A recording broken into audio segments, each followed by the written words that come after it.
The little girl who interrupted the New Orleans Don's dinner did not come begging for money. She came carrying the one secret that could break him. In a locked room beneath a smoky jazz club, Roman Callahan sat with men who feared his silence more than another man's rage. Outside, rain washed the French Quarter streets clean, but inside, nothing about that night was innocent. Then the door opened and a 7-year-old girl in a soaked yellow raincoat stepped into a room no stranger was supposed to survive. She lifted her wrist and showed him a mark he had buried for 8 years. This is not just a story about crime.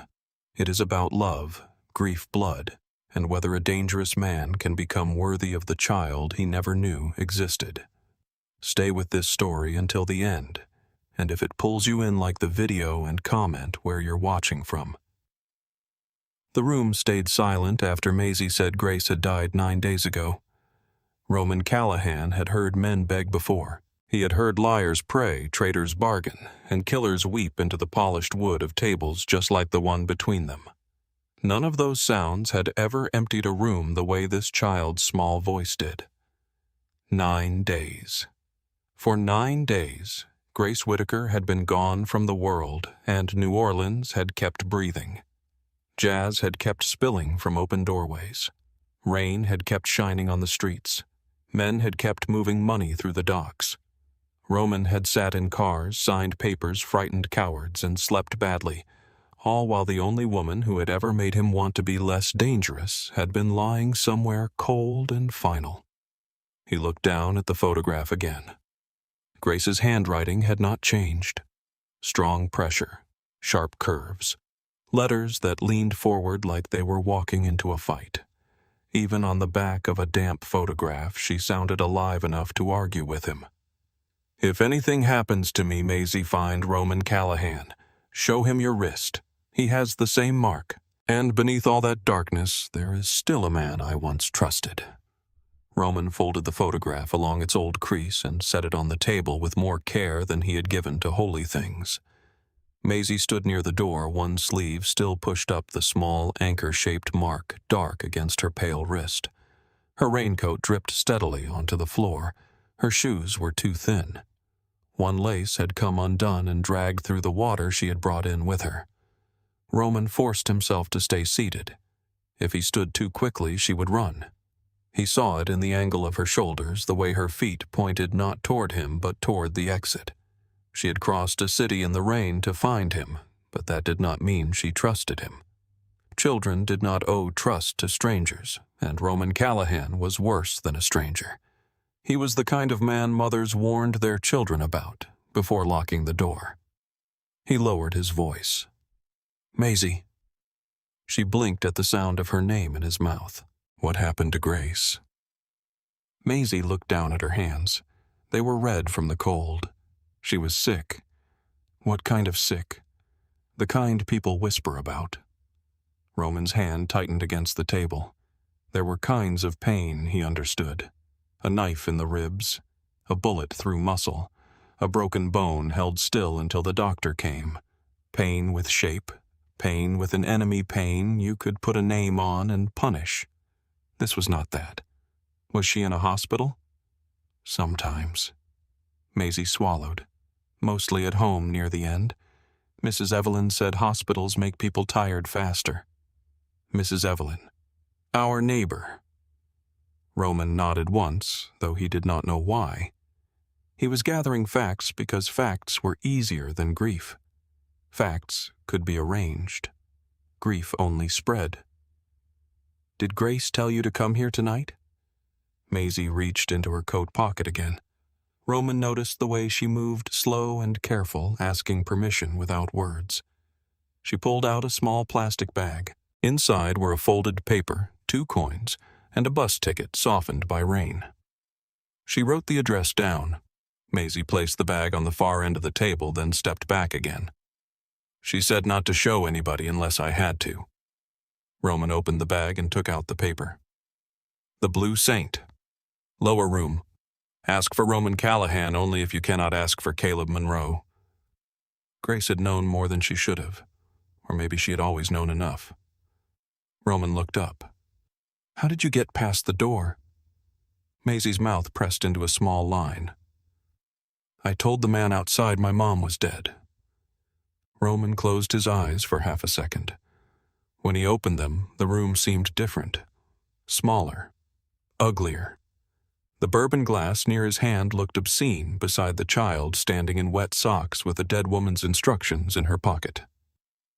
Come here, he said softly. Maisie did not move. Roman understood. He reached for his left cuff instead.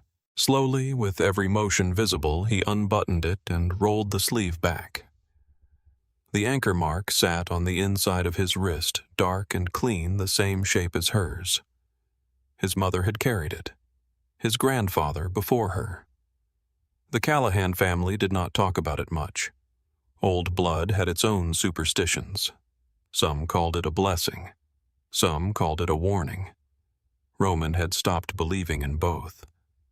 Maisie stared at his wrist. Her lips parted. So it's true. Roman had no words ready for that. Men like him kept words polished, loaded, useful.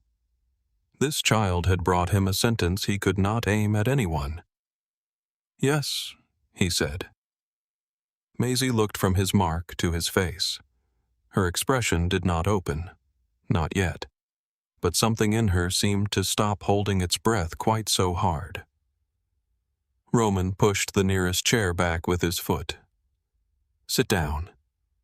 She sat on the edge of it, ready to flee if the world changed its mind. Are you hungry? She looked like she wanted to lie. Yes. Roman pressed the service button on the wall. A voice answered at once. Yes, Mr. Callahan, tomato soup. Bread. Milk. Something warm. Yes, sir. And no one enters without knocking. A pause. Yes, sir. While they waited, Maisie folded her hands in her lap. Her nails were bitten short. Around one wrist was a hospital visitor band, the paper worn soft and gray at the edges. Roman saw a bruise near the inside of her elbow where a needle had likely been taped. He looked away before his face could betray him. Grace had hated that about him. The way he could see wounds and immediately think of who to blame. 8 years earlier, Grace Whitaker had stood under the white lights of St. Agnes emergency room with blood on one sleeve and a look of pure irritation aimed straight at him. One of Roman's men had stumbled into the hospital using a fake name so badly that Grace threatened to stitch his mouth shut before she touched the knife wound in his side. Roman arrived 20 minutes later to clean up the mess. Grace had looked him over once. You must be the reason every man in this room suddenly forgot how to tell the truth. The nurse beside her had gone pale. Roman's man had tried to sit up and failed. Roman had smiled because he did not know what else to do with a woman who looked at him like he was an inconvenience instead of a threat. You know who I am. I know the type. There are types. Men who think silence makes them powerful. He should have left. He should have let another doctor handle the wound, another man handle the cleanup, another life pass untouched through his. Instead, he stayed. That was Grace's gift. She made him stay in rooms where he could not hide. For 14 months, she became the only clean thing he had ever touched. Not innocent. Grace was too sharp for innocence. She knew there was blood around him even when she refused to ask for details. She knew men lowered their eyes when he passed because they had learned the cost of staring. She knew his money came from places decent people pretended not to know existed. Still, she had loved him, or something close enough to love that Roman had mistaken it for salvation. They met where no one looked for him. Coffee shops near Tulane. Empty diners after midnight. Her apartment with the broken kitchen window and the yellow curtains she swore made the whole room warmer. Sometimes they sat in his car by the river and watched fog move over the water while the city hummed behind them. Grace talked about patients who could not pay mothers sleeping in plastic chairs, children who came to the emergency room hungry because hunger was easier to diagnose when it became fainting. Roman talked less. Grace noticed anyway. One night he came to her door with split knuckles and a cut across his cheekbone. She opened the door, looked at his face, and said nothing for a long moment. Then she stepped aside. At her kitchen table, she cleaned the wound with hands that were gentle only because she chose to make them so. "Tell me it was necessary," she said. It was. That was too fast. "You want me to lie slower? I want you to hate it." Roman had not answered. Grace pressed gauze against his cheek harder than she needed to. "That is what scares me about you, Roman. Not that you can hurt people. Plenty of men can hurt people. It is that you can convince yourself it was the only way." He remembered being angry. He remembered wanting to leave.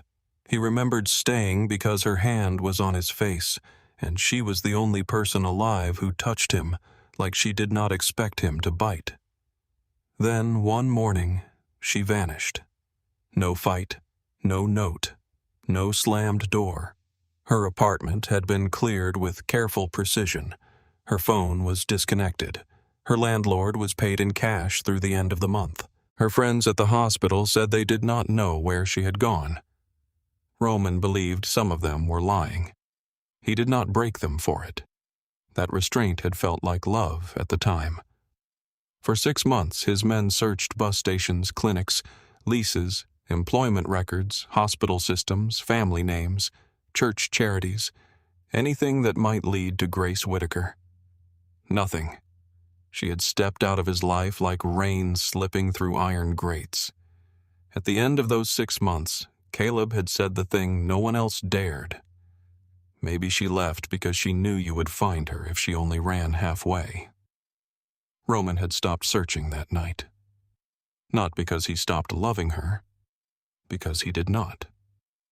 A knock sounded at the door. Roman rose before anyone could enter and crossed the room. He opened the door only wide enough to take the tray. The young server saw nothing beyond Roman's shoulder, which was the safest thing he could have seen. Roman set the bowl in front of Maisie. Tomato soup, warm bread, a glass of milk. She stared at it like hunger had made her suspicious of kindness. "Eat," Roman said.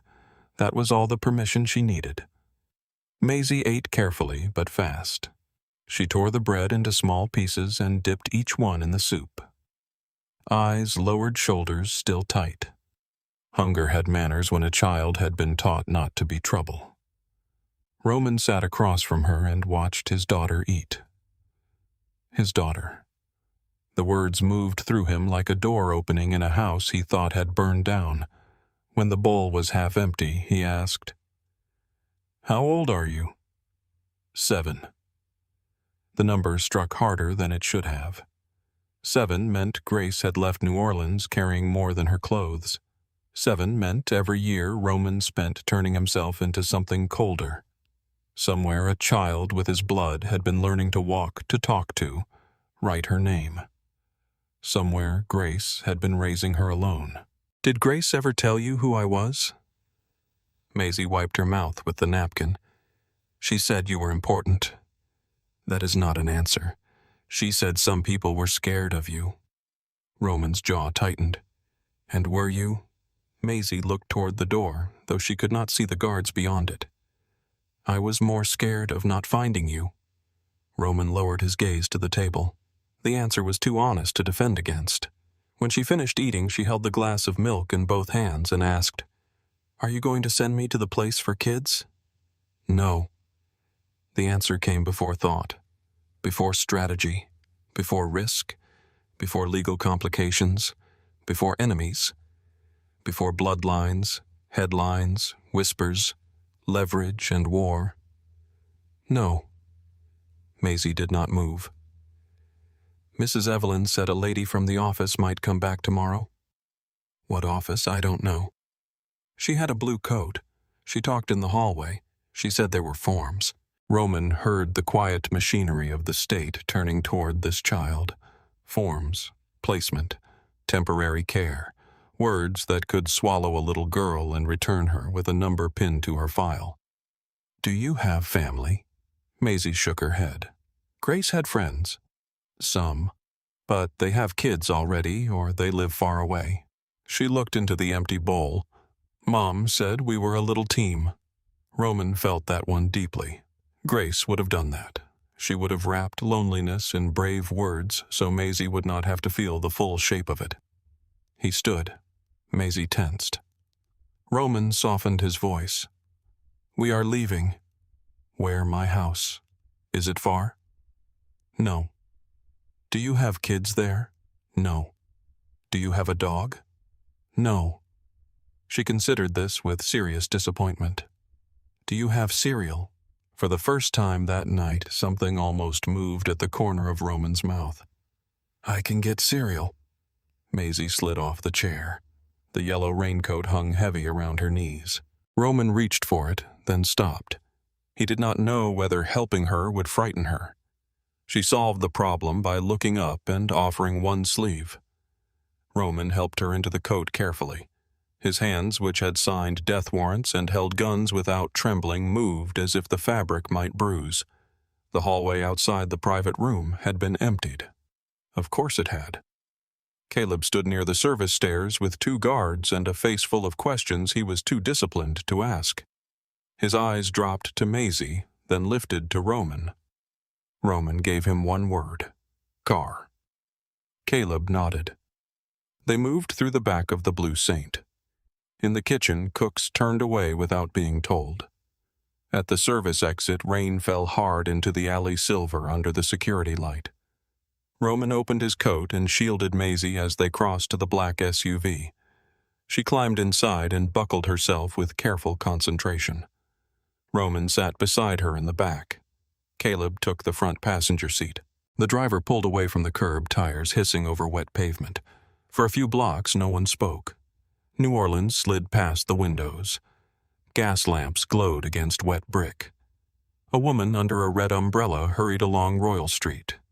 A horse carriage stood empty near Jackson Square, the horse steaming gently in the rain. Somewhere, a siren rose and disappeared into the distance. The city looked normal. Roman found that insulting. He took out his phone and called Caleb's private line, though Caleb sat 10 feet away. That was how they spoke when the driver did not need to hear. Caleb answered without turning. Yes. I need everything on Grace Whitaker. Last address, medical history, death certificate, employment, any lawyer, any social worker, anything involving the child. Caleb's reflection in the windshield did not change. By morning, before morning. Understood. Roman ended the call and made another. Nora Bell answered on the 4th ring, her voice sharp with sleep and irritation. Roman, someone better be bleeding. I need emergency guardianship papers prepared for a minor. The silence changed. What minor? Maisie Whitaker. 7 years old. Mother deceased. No known living relatives. A pause. Are you related to the child? Roman looked at Maisie. She had pressed her forehead lightly to the window and was tracing raindrops with one finger. Yes. Nora's voice lost its sleep. Roman, I need the petition tonight. I need documentation. You will have it. This is not one of your parking tickets, Roman. I know what it is. Do you? His voice lowered. Nora. She exhaled. Send me everything. I will start the paperwork. But listen to me carefully. If this child is yours, the court will ask questions. So will everyone else. Let them ask you. They will not only ask me. Roman looked at Maisie again. Start the petition. He ended the call before Nora could argue, then held the phone in his hand. Maisie glanced at him. Was that about me? Yes. Do I have to sign something? No. Do you? Yes. She thought about that. Are papers stronger than people? Roman looked at the rain on the glass. Sometimes. My mom said papers can lie. She was right. Maisie leaned back against the seat, tiredness finally pulling at her face. Roman made one more call. Maisie recited Evelyn Hart's number from memory, each digit careful and small. Roman dialed. The woman who answered sounded old, worn, and afraid. Hello, Mrs. Hart.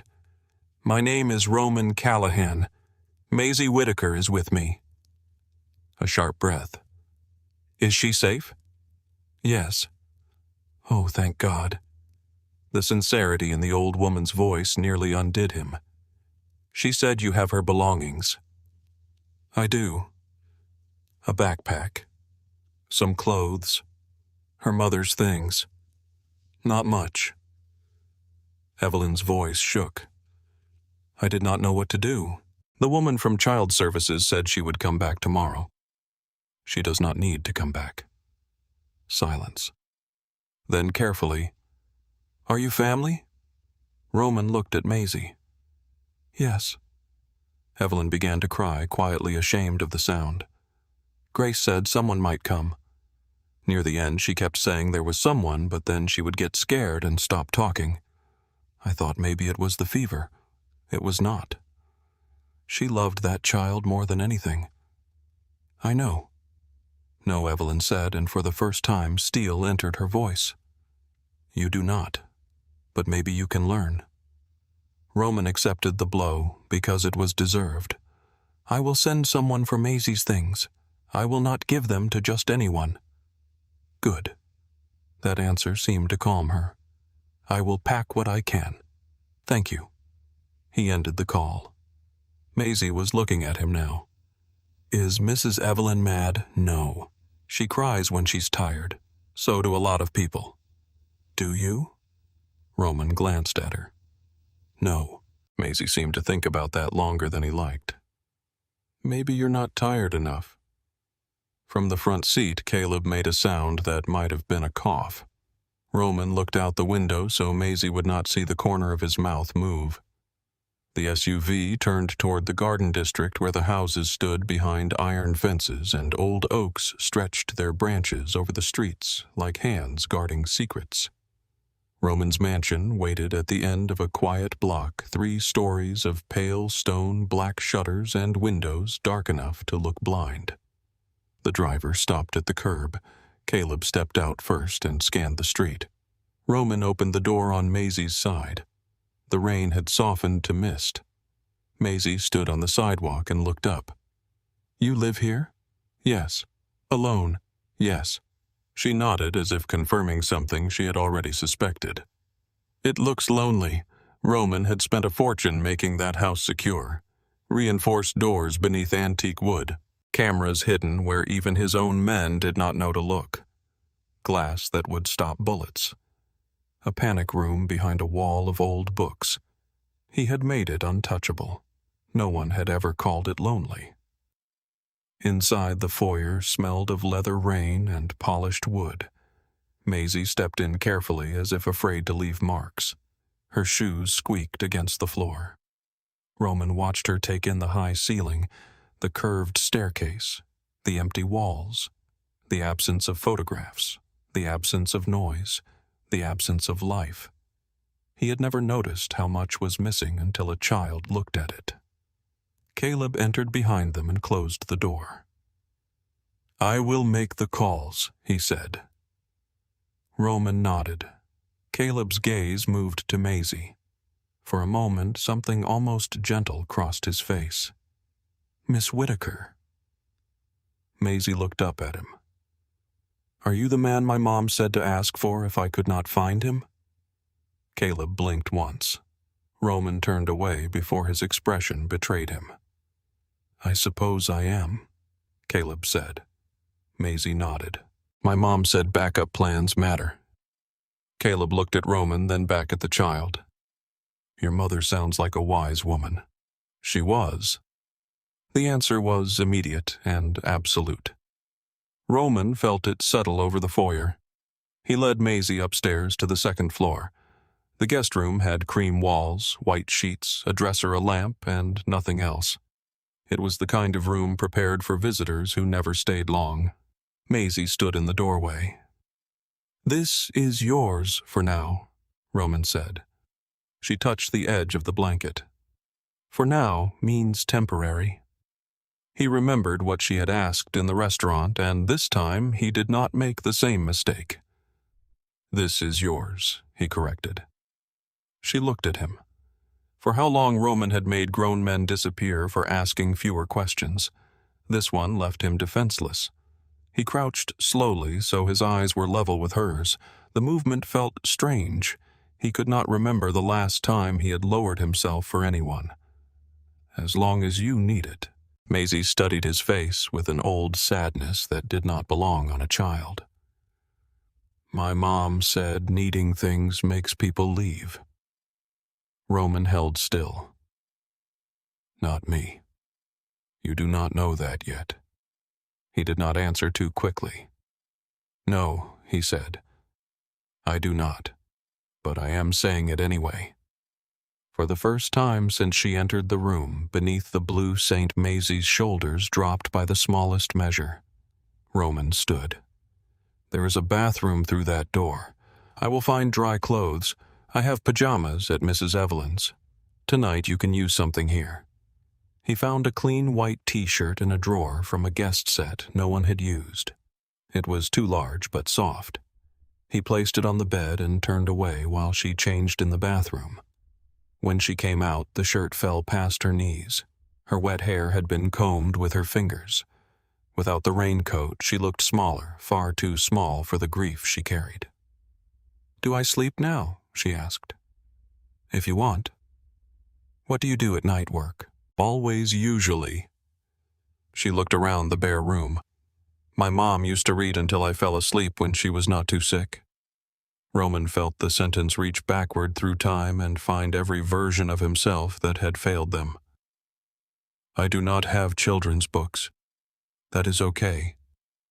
But it was not okay. He knew that by the way she said it. He moved toward the door. I will leave the hall light on. Mr. Callahan. The name sounded wrong in her mouth. He turned. Yes. Did my mom love you? The question filled the room. Roman could have lied. He could have softened it. He could have said adults were complicated, which was what cowards said when truth had teeth. Instead, he looked at the child Grace had hidden and saved. Yes. Maisie's fingers curled into the sheet. Did you love her? Downstairs men were already moving because of his orders. Files were being opened. Calls were being made.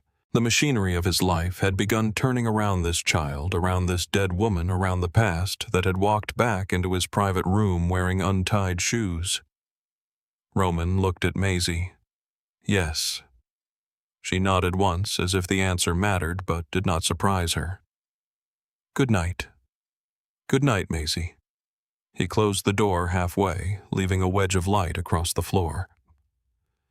Downstairs, Caleb waited in the study with his phone in one hand and questions in his eyes. Roman walked past the bourbon cabinet without stopping and stood at the window looking out at the wet street where the lamps burned gold against the mist. Behind him, Caleb spoke quietly. Is she yours? Roman did not turn around. Yes. You are certain Roman saw the anchor mark in his mind.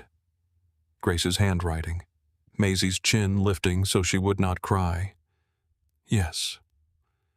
Caleb was silent for a long moment. Then he said the thing Roman already knew. Then everything changes. Roman looked up toward the second floor, where a little girl who had crossed a city in the rain was lying in a stranger's house with a dead mother's name on her lips. No, he said. Everything already did. From upstairs came the faintest sound of a floorboard shifting. Then silence again. Roman stood very still listening, and for the first time in years, the house did not feel empty. The house did not feel empty. That was what unsettled Roman Callahan most. The silence was still there. It sat in the corners of the mansion, pressed against the tall windows, moved through the polished halls like smoke. But now, the silence had something inside it. A breath on the second floor. A pair of wet shoes by the front door. A small white shirt missing from a guest drawer. A child asleep under his roof because a dying woman had trusted him at the edge of her life. Roman stood in his study until the rain stopped. Caleb Monroe sat across from him with his phone in one hand and a black folder in the other. The folder had arrived just before dawn, carried by a man who knew better than to knock twice. Caleb placed it on the desk without opening it. Grace Whitaker, Caleb said. Roman looked at the name printed on the label. He had opened envelopes that held threats, wire records, photographs of dead men, names of informants, and offers from politicians pretending they were clean. None of them had ever made his hand pause over paper. This one did. At last, Roman opened the folder. The first page was simple. Grace Elaine Whitaker, born in Baton Rouge, Louisiana. Father dead before she finished high school. Mother dead 3 years later. No siblings. No living grandparents. One aunt listed on an old medical form, deceased. No safety net. Roman read the line twice. Grace had been alone long before she met him. She had carried that loneliness so quietly he had mistaken it for independence. The next pages gave him the rest in clean, brutal language. Nursing license, emergency room employment at St. Agnes. Volunteer shifts at a women's clinic. Lease records. Then nothing for several months after she disappeared from New Orleans. Then a new address near Lafayette. A job at a small community clinic. A second job at a shelter. Annual income lower than what Roman spent each year keeping one armored car ready. He turned the page. Maisie Grace Whitaker, born at Bayou Mercy Medical Center. Mother, Grace Elaine Whitaker. Father unknown. Unknown. Roman stared at the word until the letters lost their shape. Unknown meant Grace had stood in a hospital room exhausted and alone, holding their daughter, and chosen to leave him blank. Not because he meant nothing. Because he meant danger. Because his name on that line would have turned paper into a door, and every enemy he had ever made could have walked through it. Caleb watched him from the chair. She protected the child, Caleb said. Roman closed the folder. She protected her from my name. Caleb did not argue. The study had no photographs, no trophies, no softness. Its walls were lined with law books Roman rarely opened, and old maps of the city marked in ways only 3 men alive understood. It was a room built for strategy, not grief. Grief entered anyway. She never asked for anything, Roman said. Caleb leaned back slightly. Grace. She could have called. Money, doctors, protection, anything. Caleb was quiet long enough that Roman looked up. What? She probably knew you would give it, Caleb said. And everything else with it? That landed where Caleb intended. Roman stood and walked to the window. Morning had begun to pale the wet street. Across from the mansion, a woman in a long coat walked a small dog beneath dripping oak branches. A delivery truck idled at the corner. Somewhere a church bell struck 6. Normal people beginning normal days. Behind him, Caleb spoke again. If anyone learns about Maisie, she becomes leverage. Roman turned. No one learns. That is not a plan. That is a wish. It is an order. Caleb's jaw tightened, but he did not lower his eyes. He was one of the only men who still could look straight at Roman and survive it. Orders leak. Drivers talk. Lawyers keep files. Schools ask questions. Children make friends. She is not a ledger you can hide in a safe. Roman's voice went cold. Careful. I am being careful, Caleb said. That is why I am saying it before fear starts making your decisions for you. Roman walked back to the desk. She stays. I did not say she should not. Then say what you mean. Caleb folded his hands. I mean, the girl cannot live inside your world and remain untouched by it.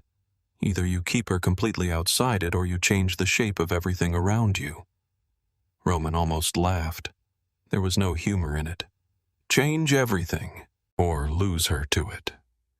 The house creaked above them. Both men looked up. A soft footstep crossed the second floor. Roman moved before thought caught up with him.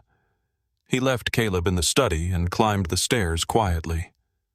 At the top, he found Maisie standing in the hallway, swallowed by the white shirt, her hair tangled around her face. Her eyes were open but heavy with sleep. "Did I do something wrong?" she asked. The question stopped him halfway up the last step. "No." "I heard voices. That was Caleb, the backup plan man." "Yes." She rubbed one eye with the heel of her hand. "Is he mad about me?" "No. He worries. About everything. Mostly. What is your job?" The answer should have been easy. Men in New Orleans could have answered for him. Boss, owner, devil, protector, criminal, king, monster. Roman looked at the child in his hallway. "I am working that out." Maisie accepted this the way children accept adult nonsense when they are too tired to correct it. "I'm hungry." It was the first ordinary sentence she had spoken in his house, and it felt like mercy. Roman led her downstairs to the kitchen. The kitchen had been designed by people who believed money could imitate warmth. Marble counters, copper pans that had never touched food, a refrigerator so clean it looked staged. Roman knew where the coffee was. He knew where the bourbon was. He had no idea if he owned cereal. He opened one cabinet. Plates, another, glasses, a third. Spices arranged alphabetically by a housekeeper who came twice a week and never asked why the pantry was mostly empty. Maisie climbed onto a stool at the island and watched him. "You don't cook," she said. "I can cook. What can you cook?" Roman opened the refrigerator. Eggs, mustard, 2 lemons, a carton of milk, something green in a glass container that had no right to be alive. Eggs. How he looked over his shoulder. In a pan. Maisie considered him with grave concern. "Do you have bread?"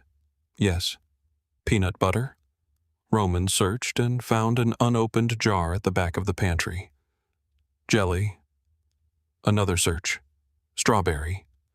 Maisie slid down from the stool and came around the island. "You need a knife." "I know that. Not a sharp one. I know that too." She gave him a look that said she did not believe him. He found a butter knife.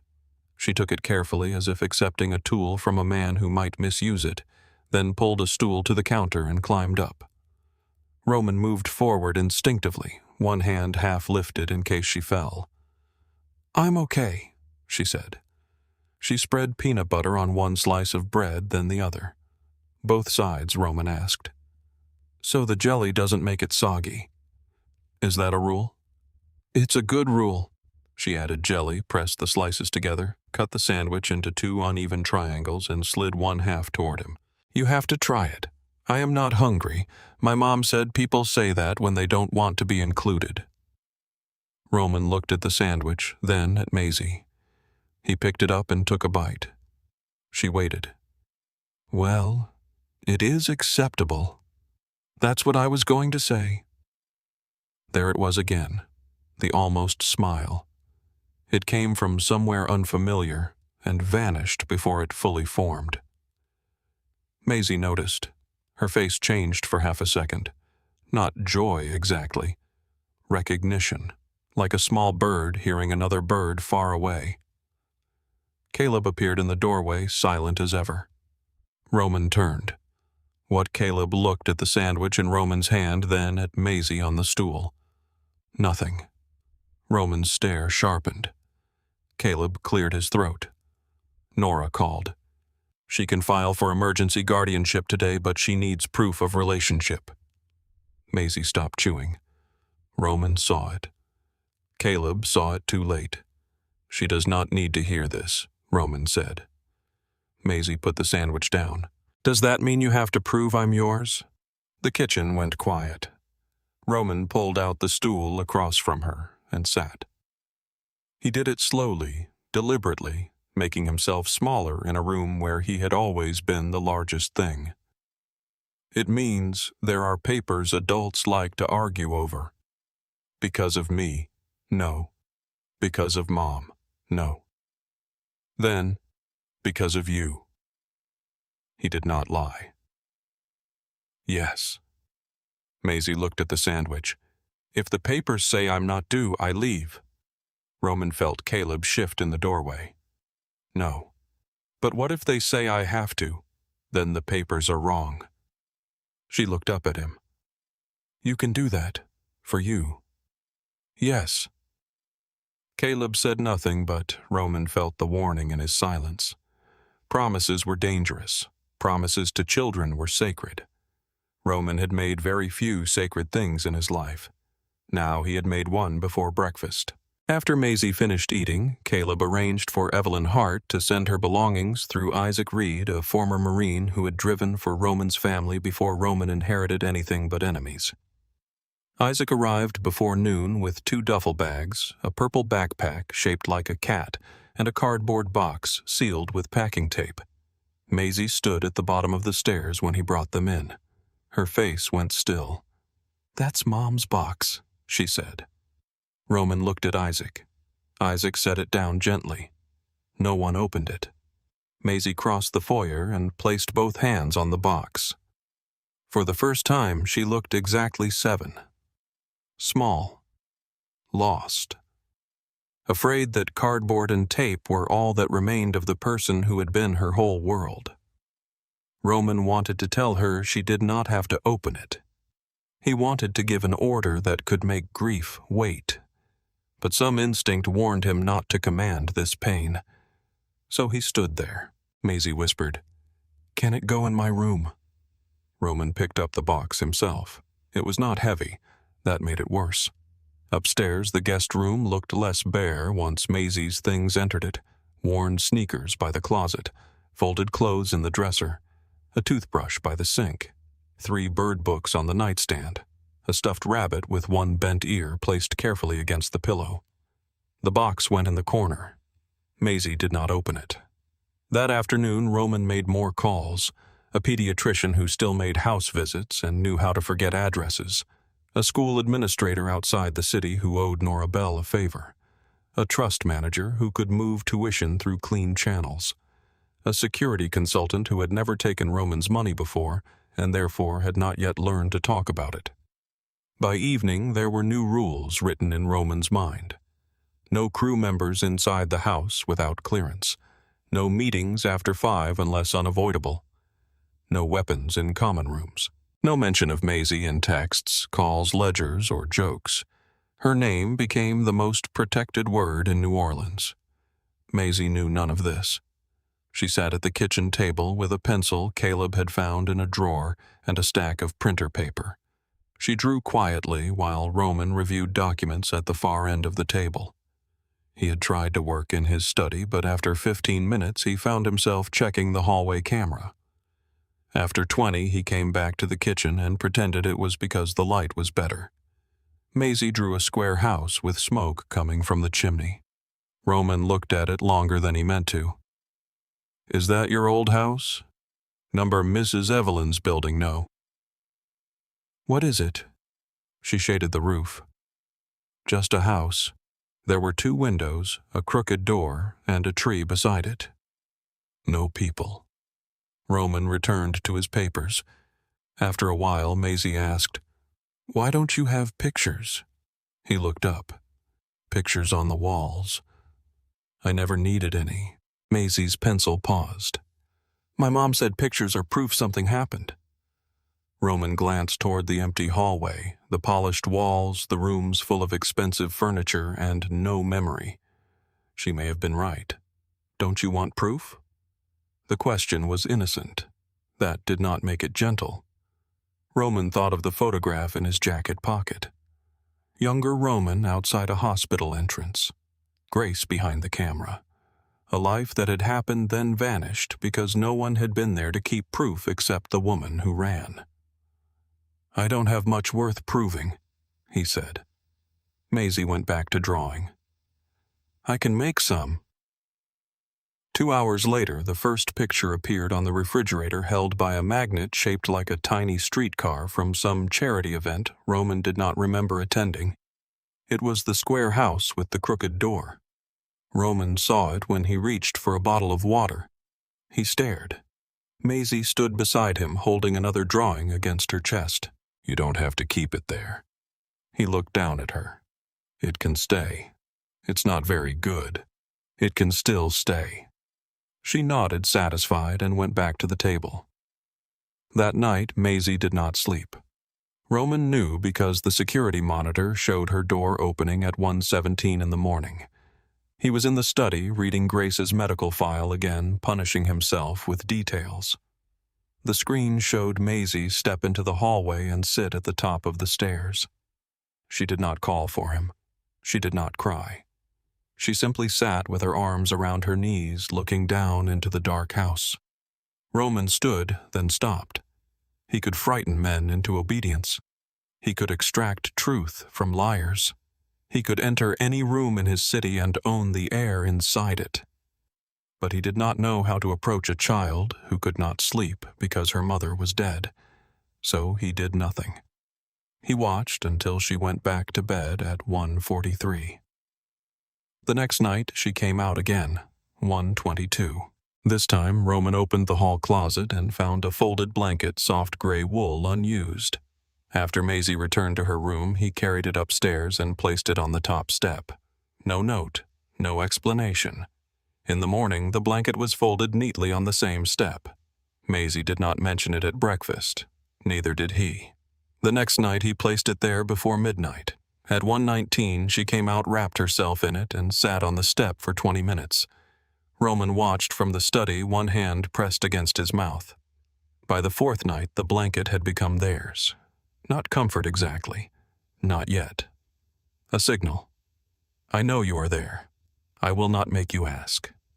On Friday morning, Isaac drove Maisie and Roman to the private school for a meeting before classes began.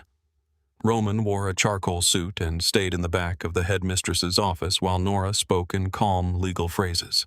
Maisie sat beside him in a navy dress Evelyn had packed and shoes that pinched her toes, though she refused to say so. The headmistress, a woman with silver glasses and the careful smile of someone used to wealthy families, looked at Maisie kindly. "What do you like to read?" Maisie glanced at Roman, then back. "Bird books. Bird books. My mom said birds are proof the world keeps going even when people are sad." The headmistress's smile softened into something real. Roman looked toward the window. Outside, children crossed the courtyard with backpacks and bright coats. They laughed too loudly. They pushed each other. They complained about homework. They moved with the careless confidence of children who believed someone would be there at the end of the day. Maisie watched them without envy, but with caution, as if joy were a language she understood but did not yet speak. On the ride home, she was quiet. "Did you not like it?" Roman asked. "It's nice." "That is not what I asked." She looked out the window. "What if they ask about my dad?" Roman felt the word enter the car and take up space between them. "What do you want to say I don't know?" He had answers ready. Simple ones, safe ones, private ones. But Maisie was not asking for a script. She was asking where he fit in the story of her life. Roman looked at the passing oak trees, the wet sidewalks, the city that had taken Grace from him and given her child back too late. "You can say whatever feels true. What if I don't know what's true yet?" "Then say that." She nodded slowly. At home, she changed out of the dress and put on leggings and a sweater with a small hole near the cuff. Roman saw the shoes left by the door and noticed the red marks on her heels. He said nothing then. He called Nora later and asked what children needed for school besides books. Nora laughed once before she realized he was serious. By evening, 3 bags from a children's store arrived. Coats, socks, shoes, pajamas, hairbrushes, notebooks, colored pencils, and a lunchbox with birds printed on it because Roman had remembered. Maisie stood in the foyer as Isaac carried everything in. "Is all that for me?" "Yes." "Why?" "Because you need things." She touched the handle of the lunchbox. My mom used to say needing things is expensive. Roman crouched in front of her. Then it is good I can afford it. She looked at him for a long second. That was almost funny. It was not meant to be. That makes it funnier. He shook his head, but warmth moved through him before he could stop it. Later after dinner, Caleb came by with papers. He stopped at the refrigerator when he saw the drawing. The square house, the crooked door, the tree. His face changed. Roman noticed. Do not say anything, he warned. Caleb lifted both hands. I was not going to. Maisie appeared behind him with a blue pencil in her hand. You can look at it. Caleb turned. Thank you. It's just a house. Caleb studied the picture as if it were a map of buried treasure. Houses matter. Maisie seemed to approve of that answer. She returned to the table. Caleb lowered his voice. She is changing the place already. Roman looked toward Maisie, bent over another sheet of paper tongue caught between her teeth in concentration. No, he said quietly. She is showing me what was missing. Caleb did not answer. The house settled around them. Pipes clicked in the walls. Wind moved against the windows. Somewhere upstairs, Maisie's new room waited with its cream walls, her mother's unopened box, and a gray blanket that would be placed at the top of the stairs before midnight. Roman signed the papers Caleb brought him. Guardianship, school authorization, medical consent. Each signature felt less like ownership and more like confession. When the last page was done, he capped the pen and looked at his name in black ink. Roman Michael Callahan. For years, that name had opened doors, closed mouths, bought silence, invited fear. Now it sat beneath Maisie Whitaker's name on a document that said he was responsible for her. Not in theory, not in blood alone, in breakfast, school shoes, bad nights, legal forms, guarded doors, and the terrible patience of staying. From the kitchen table, Maisie looked up. Mr. Callahan. Yes. Do you have tape for what? She held up a new drawing. This one had the same house, but now there were two figures standing outside. One tall, one small. They were not holding hands, not yet, but they stood close enough that the space between them looked intentional. Roman opened a drawer and found tape. Maisie placed the drawing on the refrigerator beside the first one. She pressed the corners flat with both palms. Then she stepped back. There she said. Roman looked at the two figures. The tall one had dark hair, a black coat, and a straight line for a mouth. The small one wore yellow. For a long moment, nobody spoke. Outside clouds gathered again over New Orleans. The light shifted behind the windows, turning the kitchen silver. Maisie picked up her pencil and returned to her chair, already reaching for another blank page.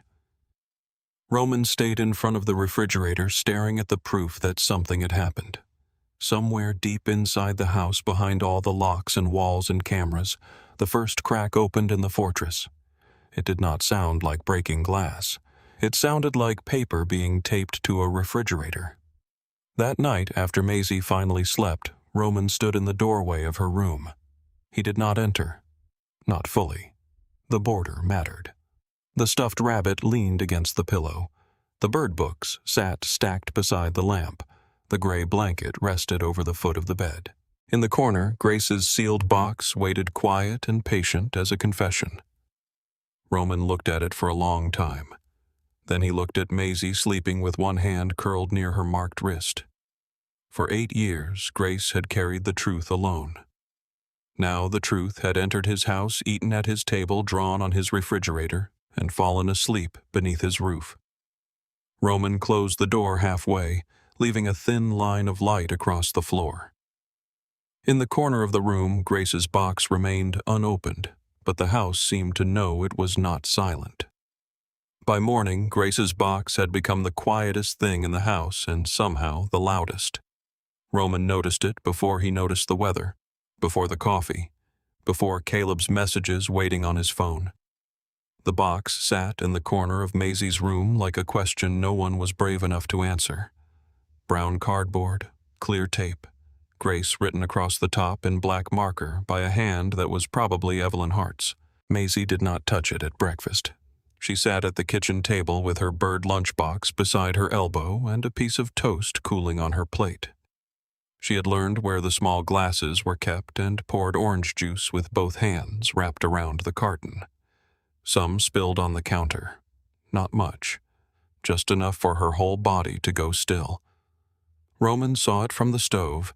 He was not cooking. He was standing near the stove because that was where adults seemed to stand in kitchens. Maisie reached for a napkin too quickly. "I got it," she said. "It is orange juice." "I know." She wiped harder. Roman crossed the kitchen slowly. He did not take the napkin from her. He did not say, "Stop." He leaned one hip against the counter and kept his voice even. "Nothing happens because of orange juice either." Maisie looked at him. Her eyes searched his face for the trick. "Even if it gets sticky. Even then." She looked back at the counter and wiped once more, softer this time. Then she folded the napkin into a square and set it beside the plate.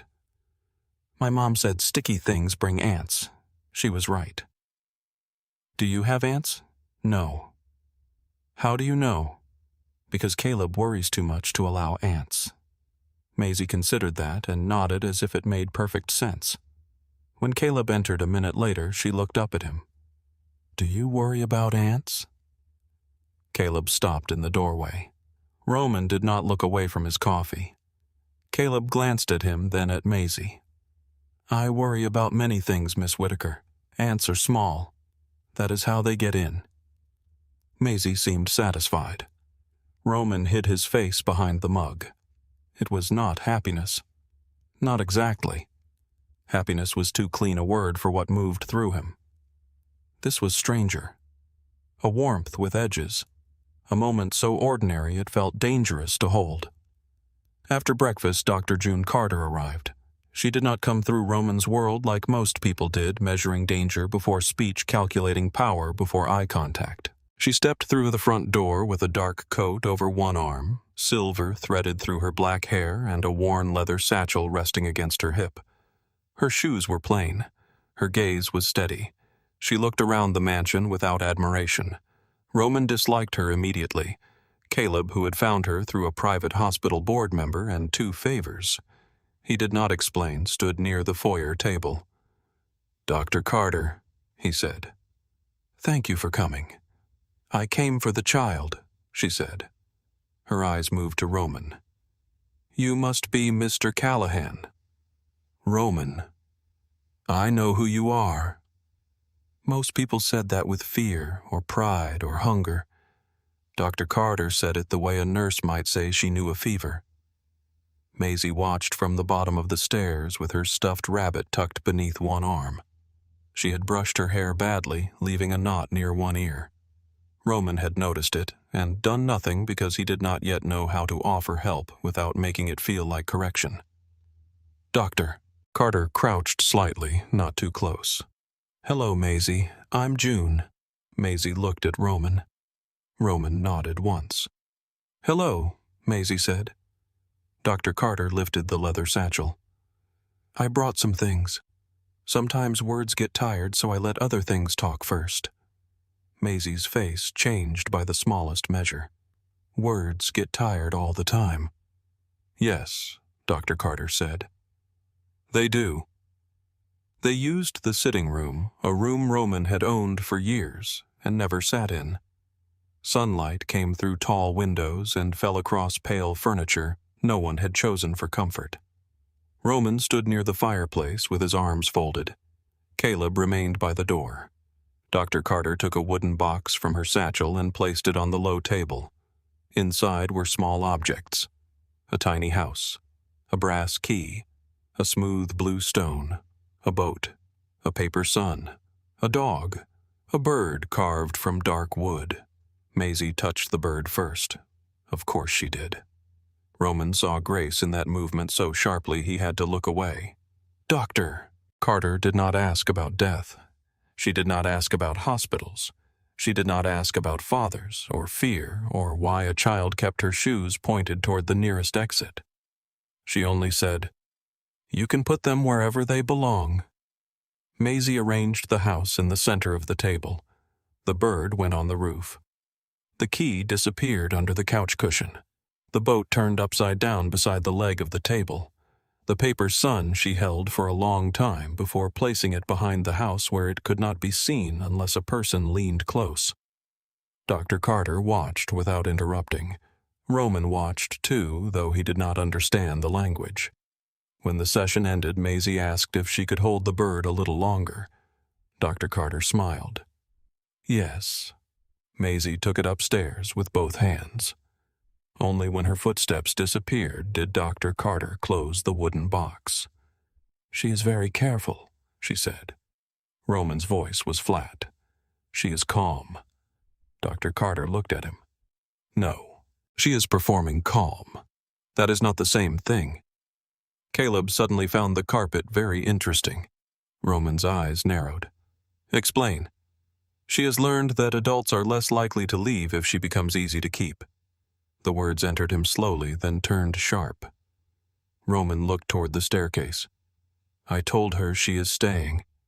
"I believe you." "Then what is the problem?"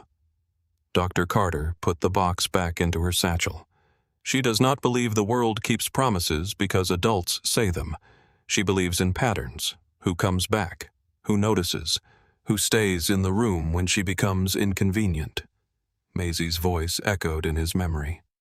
"My mom said needing things makes people leave." Roman rested one hand on the mantel. "What do I do?" It was the first time in years he had asked that question without already deciding the answer. Dr. Carter studied him, and there was no fear in her face. "You let her need things. Then you do not punish her for needing them." That night, Roman found Maisie at the kitchen table drawing again. The house was different this time. It had 2 windows, smoke from the chimney, a tree with bare branches, and the small dark bird above the roof. He set a cup of tea in front of her. He had called Nora earlier and asked what children drank before bed.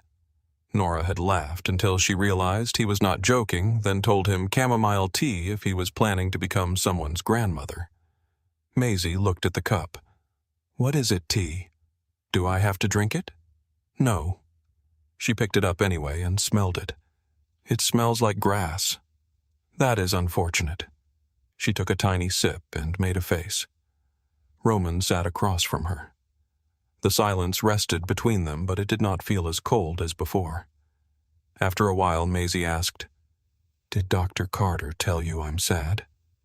"Yes." "Are you mad?" "No."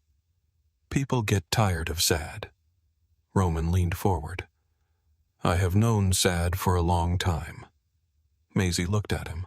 "Does it go away?" He could have lied. People lied to children because they mistook softness for mercy. "No," he said. "But it changes shape." Maisie stared into the tea. "What shape is yours?" Roman thought of Grace's handwriting. The word unknown on a birth certificate. A photograph protected by a dying woman. A child in a yellow raincoat standing in a room full of armed men. "Yours," he said before he could stop himself. Maisie did not answer, but her pencil stilled. 2 days later, rain came hard over New Orleans. Isaac drove them home from school in the black SUV. Roman had not planned to pick Maisie up himself. A meeting ended early after a city official decided he valued his future more than his pride. Roman told himself the timing was convenient. He told himself he had not been waiting outside the school gates 15 minutes before dismissal. Maisie climbed into the back seat with her bird lunchbox pressed against her chest. "Did school go well?" Roman asked. Yes, that was all she gave him. The car moved through wet streets. Traffic crawled near St. Charles Avenue. Wipers swept back and forth with a tired rhythm. The heater hummed softly. Maisie watched rain braid itself down the window. Then a song came on the radio. It was nothing special. A woman's voice, low and soft over guitar. The kind of song that played in grocery stores, waiting rooms, kitchens after midnight. Maisie went still. Roman noticed before she made a sound. Her fingers tightened around the lunchbox. Her mouth opened slightly, like she had forgotten how to breathe. Then her face folded inward. Not dramatically, not loudly. It was smaller than that and worse. The first tear slid down her cheek, then another. She turned toward the window, trying to hide it. Maisie. She shook her head. The sound that came out of her was not a sob at first. It was a broken breath. Then her whole body trembled, and the grief she had been carrying so politely finally found the door. Isaac glanced in the rearview mirror. Roman unbuckled his seatbelt. The car was still moving but slow in traffic. He shifted across the seat and reached for her. For one terrible second, Maisie resisted. Her body went stiff, trained by fear, trained by loss, trained by the knowledge that needing arms did not mean arms would stay. Then she collapsed against him. Roman held her carefully at first, unsure where to put his hands.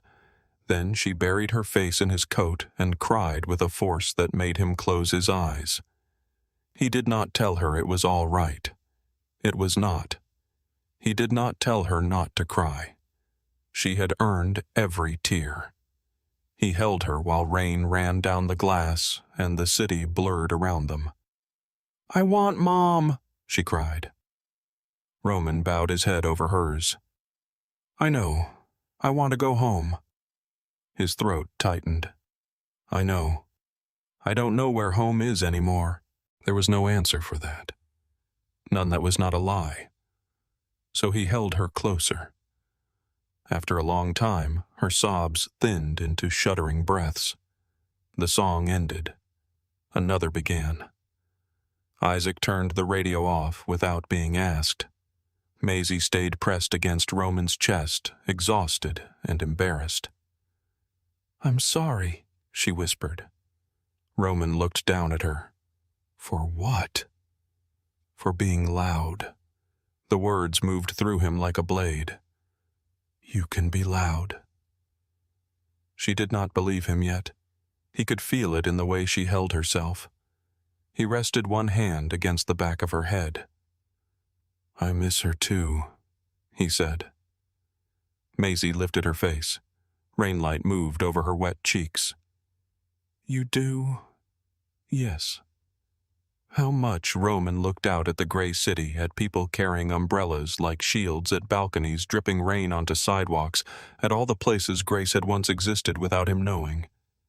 He thought of her in an emergency room doorway. Grace laughing behind a camera.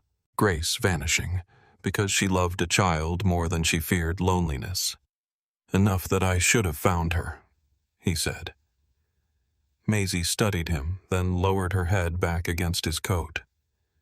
Neither of them spoke for the rest of the ride. The house felt different when they returned. Not safer, not warmer, just more honest. Maisie went upstairs to wash her face. Roman stood in the foyer with rain still on his shoulders and saw Caleb waiting near the study door. One look at Caleb's face told him the day was not finished. What Caleb's voice was low. "Wesley Crane has been asking questions." Roman removed his coat slowly. "What kind? Personal?" Roman looked toward the staircase. Caleb followed his gaze. "Not about her. Not yet. About your schedule. The school. Why certain meetings moved. Why Isaac Reed is driving through uptown in the afternoon." Roman's face emptied. "Who gave him enough to ask? We do not know. Find out. I am." Roman walked into the study. Caleb followed and closed the door. Wesley Crane had been pushing at Roman's edges for months. Cargo routes, betting houses, 2 crooked council aides. A string of small insults carefully designed to look like accidents. Wesley was not smart enough to be patient, but he was hungry enough to be dangerous. Roman had tolerated him because crushing him would create noise. Now noise had turned its head toward the house. Caleb spoke again. "There is another problem." Roman looked at him. "Danny Vale came by this morning with the envelope from the river office." "I know." He saw her. The room changed temperature. Roman did not move. "How?" She came down the stairs. He was in the foyer. 2 seconds, maybe 3. What did he do? Nothing. That is rarely what men do. Caleb's expression said he agreed. Roman walked past him and opened the study door. "Bring him." Danny Vale arrived after Maisie had gone to bed. He was 23, too eager, too handsome in the cheap way that made young men mistake charm for discipline. He entered the foyer with his coat collar damp from rain and fear already showing at his throat. Roman stood near the staircase. No guards in sight. That was deliberate. Danny looked around. "Mr. Callahan, the girl you saw this morning." Danny swallowed. "I didn't see anything." Roman watched him. "That is the answer you prepared. Now give me the true one." Danny's eyes flicked toward Caleb, who stood in the shadow near the study. "I saw a kid. What kid I don't know." "Good." Danny exhaled too soon. Roman stepped closer. "You do not know her name. You do not know her face. You do not wonder why she is here. You do not ask Isaac. You do not ask the men at the garage. You do not mention a girl in my house to your friends, your girl, your priest, your mother, or God himself." Danny's face drained. "Yes, sir. If her existence travels 1 inch beyond this room, I will not waste time discovering how. I will start with you." Danny nodded quickly. "Yes, sir. Crystal clear." Roman held his gaze. "Is it?" The silence stretched until Danny began to tremble. Roman finally looked at Caleb. "Send him to Houston." Danny blinked. "Houston." Caleb opened the front door. "Tonight." Danny did not argue. At least he was not that stupid. When the door closed behind him, Roman remained in the foyer.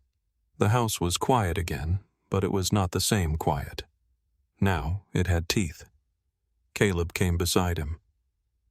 "You scared him." "I meant to. Scared men talk too." Roman looked at him. "Then make sure he does not." Caleb's mouth tightened. "I will handle Danny. But that is not the problem." "Then what is?" Caleb looked up the staircase toward Maisie's room. "You are trying to protect her from the world by hiding her inside yours." Roman said nothing. Caleb continued, voice careful but firm. "She needs school friends, sunlight, bad birthday cake, homework. She complains about shoes with mud on them, someone telling her no without sounding like a sentence. You cannot give her a childhood through locked doors." Roman's eyes sharpened. "You think I do not know that I think you know danger better than you know children." That struck close enough to make Roman turn away. From upstairs came a faint creak. Both men looked up. Maisie stood halfway down the staircase in her oversized sleep shirt, one hand on the banister. Her hair was messy from bed. Her face was pale in the low light. Roman's voice softened instantly. "Maisie." She looked at Caleb, then at Roman. "Are you angry?" "No." "You sounded angry." "I was talking to Caleb." "That doesn't mean no." Caleb glanced at Roman, and for once the older man had the decency to look away. Roman climbed the stairs until he stood 2 steps below her. "Did we wake you?" "I was already awake." "Bad dream." She shrugged a child's answer when the truth felt too large. He looked toward the top step. The gray blanket was there folded in its usual place. Maisie followed his gaze. "I was going to get it." Roman picked up the blanket and held it out. She took it, but did not move. "Is something bad happening?" she asked. Every instinct he had told him to lie, to make the house safe with words, to say no, nothing, go back to bed. But she would hear the lie. Grace had taught her too well for truth. "There are things I need to fix," he said. "Because of me." "No." She stared at him. He corrected himself. "Because of the life I had before you came here." Maisie wrapped the blanket around her shoulders. "Is it a scary life?" Roman looked at her small face, serious and tired beneath the stairlight. "Yes." "Are you scary?" The question did not hurt because it was unfair. It hurt because it was not.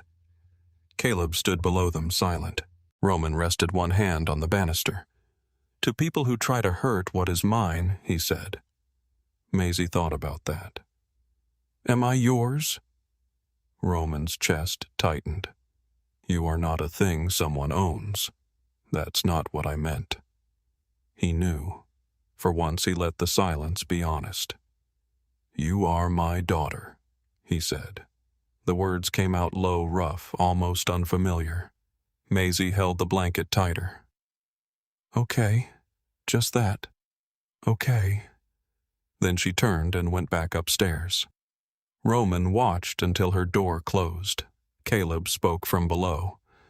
"That is the first time you said it." Roman did not look at him. "I know." The next morning the house changed again. Not in any way a stranger would notice. The locks still held. The cameras still watched.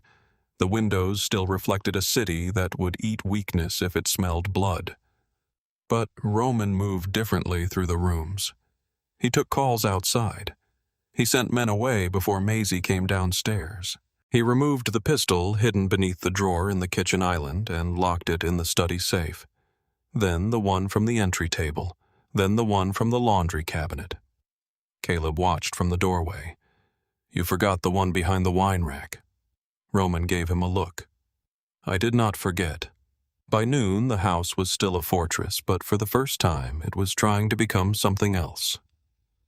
That afternoon, Maisie came home from school with a folded drawing in her backpack. She did not show Roman right away. She waited until after dinner, until the plates were cleared and the kitchen had settled into the blue hour between day and night. Then she taped it to the refrigerator. It was the house again.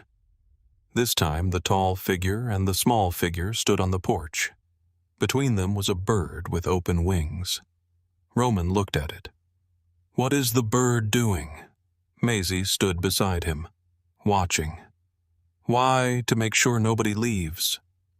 He felt the answer settle inside him. Outside New Orleans moved toward night. Cars hissed over wet pavement. Somewhere far off, a siren rose and faded. Men were asking questions they should not ask.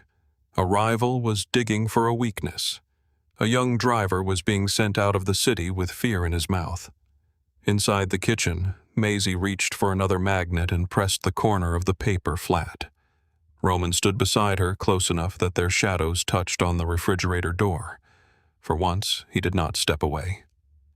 Later, when Maisie went upstairs, Roman remained in the kitchen. The drawings covered only a small part of the refrigerator, but they changed the whole room. The crooked house, the tall man, the small girl, the bird that watched so nobody left. Caleb entered quietly. "Wesley will keep digging." Roman did not turn. "Let him dig. He may find something." Roman looked at the newest drawing. "He already has." Caleb was silent. Roman reached up and touched the corner of the paper, flattening it, though it did not need flattening. "He found my weakness," Roman said. "He has not yet understood what that means." Caleb looked toward the stairs. "And what does it mean?" Roman let his hand fall. "It means I have something worth changing for." He walked out of the kitchen, leaving the drawings behind him, bright and fragile beneath the soft hum of the refrigerator. Upstairs, Grace's box waited in Maisie's room. For the first time, Roman understood that the dead did not always leave. Sometimes they stayed in handwriting in yellow rooms in children's questions in the shape of a small mark on a wrist. Sometimes they stayed until the living became brave enough to listen. The envelope arrived on a Thursday morning dry despite the rain. That was the first thing Caleb noticed. Everything else that came to Roman Callahan's house carried some sign of New Orleans weather. Damp corners, softened paper, the smell of wet pavement clinging to leather and wool. But this envelope was clean cream-colored and placed precisely in the center of Roman's study desk by a courier who claimed it had been left at the gate. No return address, no handwriting, just Roman Callahan typed in black ink. Caleb did not touch it at first. He stood beside the desk and listened. Upstairs, Maisie moved around her room before school. One drawer opened, one drawer closed. A small footstep crossed the floor, the sound of a child learning that a house might let her make noise. In the kitchen, Roman was making coffee. Caleb took the envelope between two fingers and carried it down the hall. Roman looked up when Caleb entered. He was in shirt sleeves, his cuffs rolled back, the anchor mark visible on his wrist. That mark used to be something Roman hid beneath fabric and habit. Now Maisie saw it every morning and touched her own sometimes as if checking that both still existed. Caleb placed the envelope on the counter. Roman's eyes moved to it. Where did it come from? The gate. Who brought it? A courier who will be having a very bad morning once Isaac finds him. Roman set down his mug. The kitchen was quiet except for the hum of the refrigerator and the soft scrape of Maisie's chair upstairs. On the refrigerator door, her drawings had multiplied. Houses, birds, a yellow sun. One picture of Caleb standing beside a very large ant, which Caleb had pretended not to notice. Roman opened the envelope. Inside was a photograph. Maisie leaving school. Her bird lunchbox in one hand. Her yellow coat buttoned wrong. Her head turned slightly as if someone had called her name from across the street. Roman did not move. Caleb saw the old Roman rise behind his eyes. It was not anger first. Anger was too ordinary. It was a cold clearing of the room inside him. The Roman who could turn a city block silent with one phone call. The Roman men whispered about in back rooms when they thought the walls were kind. Roman turned the photograph over. There were 5 words written on the back. Even kings have daughters. The coffee machine hissed. From upstairs, Maisie called Roman. His hand closed around the photograph.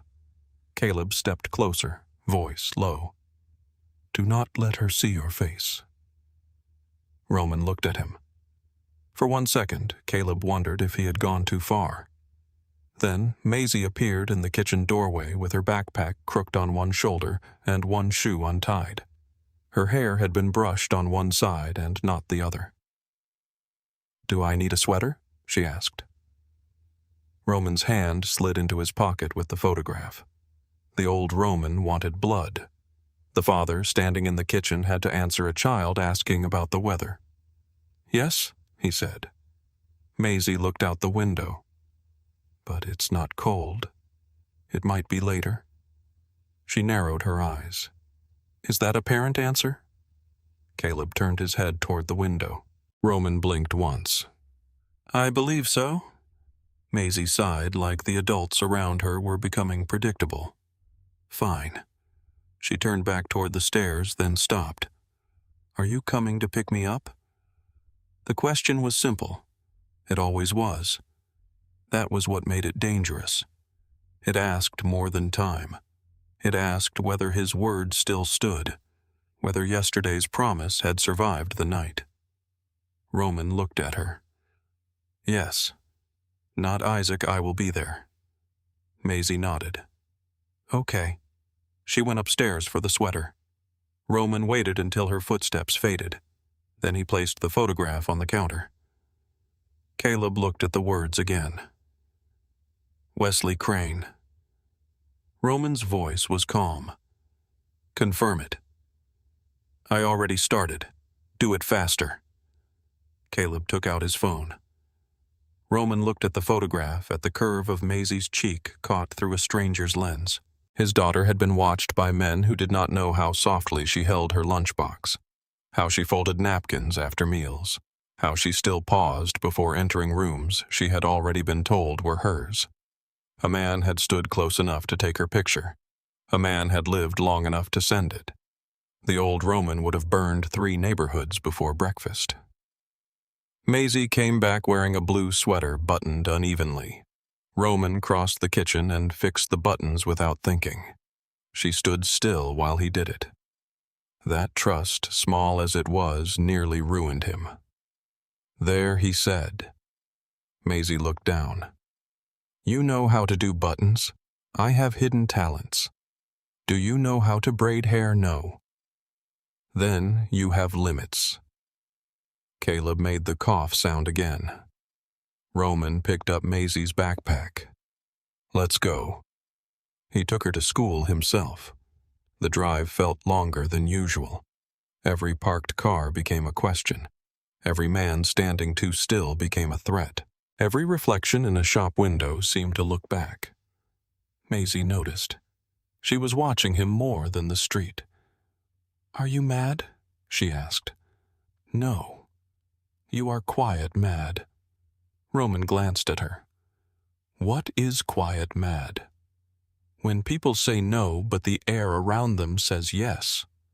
Grace had raised a dangerous child, not dangerous in the way Roman understood, dangerous because she could hear truth underneath manners.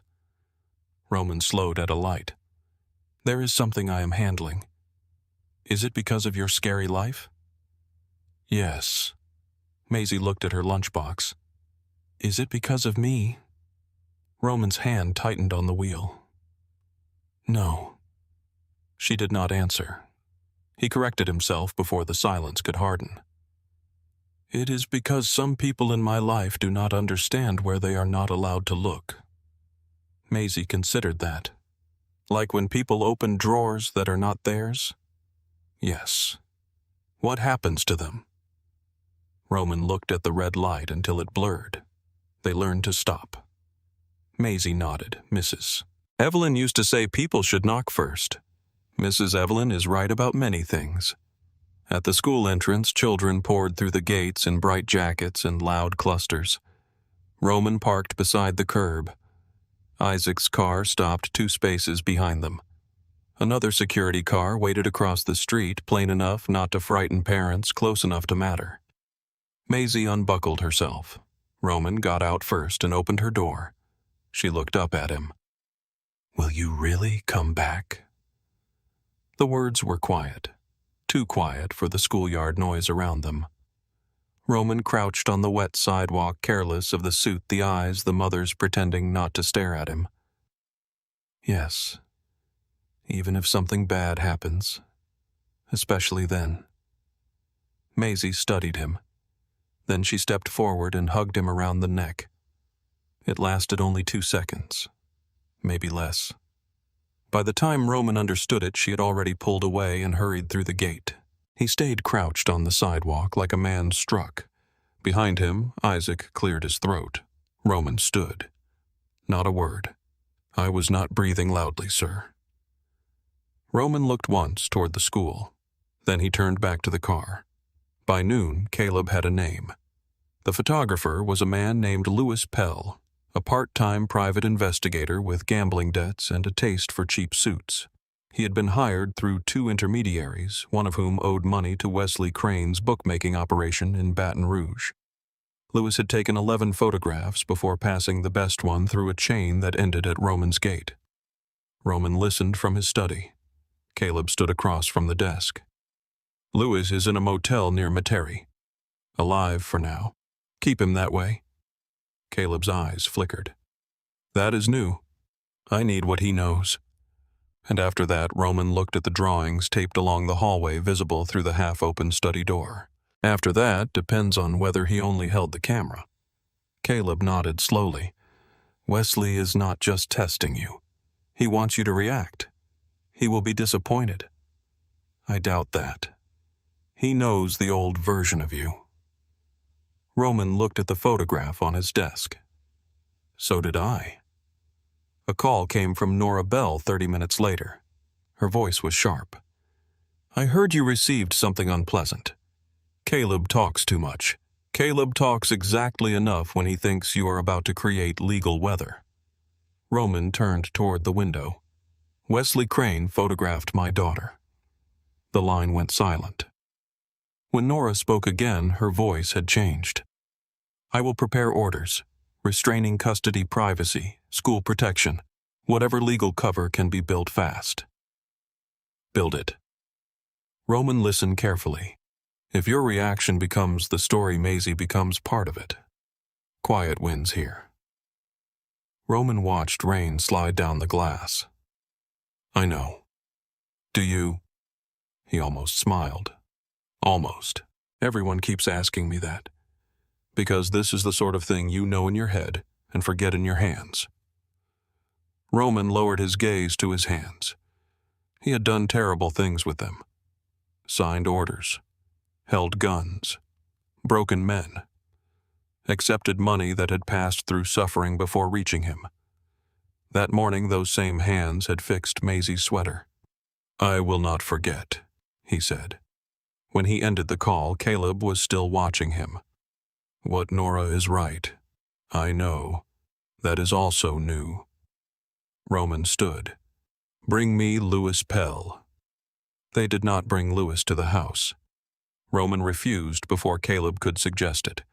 No fear in the foyer, no blood near the stairs, no strangers beneath the drawings. Instead, they brought Louis to a closed seafood warehouse near the river, a place that smelled of salt old wood and cold machinery. Roman arrived after sunset in a dark coat with Caleb beside him and Isaac waiting at the door. Louis Pell sat in a metal chair under a single hanging light. He was thin, sweating, and trying to look like a man who had not already imagined his own death in 17 different ways. Roman entered without hurry. Louis started talking before Roman reached him. I didn't know she was a kid. Roman stopped. Caleb sighed faintly. Louis swallowed. I knew she was a kid, but I didn't know whose kid. I just take pictures. That's all. People hire me. I take pictures. Roman stood in front of him. You photographed my daughter. Louis's mouth opened, then closed. I didn't know she was your daughter. You knew she was a child. Louis looked down. Roman let the silence stretch. Outside, the river moved black and heavy against the pilings. Who hired you? I never got a name. Roman took one step closer. Louis flinched. Roman did not raise his voice. You are going to give me the truth before fear makes you creative. Louis nodded rapidly. There was a woman. Red hair. Called herself Miss Lila. Paid cash. Gave me the school address, said the girl belonged to someone important. Said I only needed a clean shot of her face. Where did you meet her? A bar off Canal. Which bar? The Lantern Room. Caleb wrote it down. Roman's eyes did not leave Louis. How many copies? One memory card. I gave it to her. And Louis hesitated. Roman saw it. The room seemed to get smaller, and Louis's voice cracked. I kept backups. I always keep backups. It's just business. Caleb looked toward the ceiling. Roman held out his hand. Louis fumbled in his jacket pocket and produced a small drive. My laptop, too. At the motel. There's a cloud folder, but I can give you the password. You will. I never meant for anybody to hurt her. Roman leaned down until Louis could see him clearly. Men who point cameras at children for money do not get to comfort themselves with what they meant. Louis began to cry. Roman felt nothing for him. That was familiar. Then Maisie's voice came back to him. For being loud. Roman straightened. Caleb. Caleb stepped forward. Take everything. Then give Mr. Pell to Nora. Louis blinked. To the lawyer, Roman looked at him. You wanted business. You will have paperwork. Caleb stared at Roman for half a second, then nodded. Lewis seemed confused enough to stop crying. Roman turned to leave. At the door, Lewis called after him. Mr. Callahan. Roman stopped but did not turn. Is that good for me? Roman looked back. No. Then he walked out into the rain. By the time Roman reached the school that afternoon, his coat still carried the smell of the river. He stood at the gate among parents with umbrellas and paper coffee cups. A few glanced at him, then looked away. The teachers knew his name now. They did not know what to do with it. Roman preferred that. Maisie came out holding a worksheet and wearing a serious expression. You came. I said I would. She handed him the paper. We had to draw our family. Roman looked down. The drawing showed a yellow house. A bird above it. A woman with brown hair standing near the door. A small girl in a yellow coat. A tall man in black. The tall man had no mouth. Roman looked at Maisie. Do I not talk? You talk. Then why no mouth? She shrugged. I didn't know if you were smiling. The answer entered him quietly. He folded the paper with care. Am I in it? Yes, that is enough. Maisie walked beside him to the car. Halfway there, a boy from her class called Maisie. Is that your dad? Maisie stopped. Roman stopped too. The schoolyard noise seemed to pull back. Maisie did not look at the boy. She looked at Roman. His chest tightened. She said, I don't know yet. The boy made a face and ran off after another child. Maisie looked down at her shoes. I'm sorry. Roman crouched beside her. For what? For not saying yes. He thought of every lie adults use to buy comfort from children. He refused to take one from her. You do not owe anyone an answer before it is true. She looked up. What if it takes a long time? Then it takes a long time. What if you get tired? Roman's voice roughened. I am not tired enough. She studied him.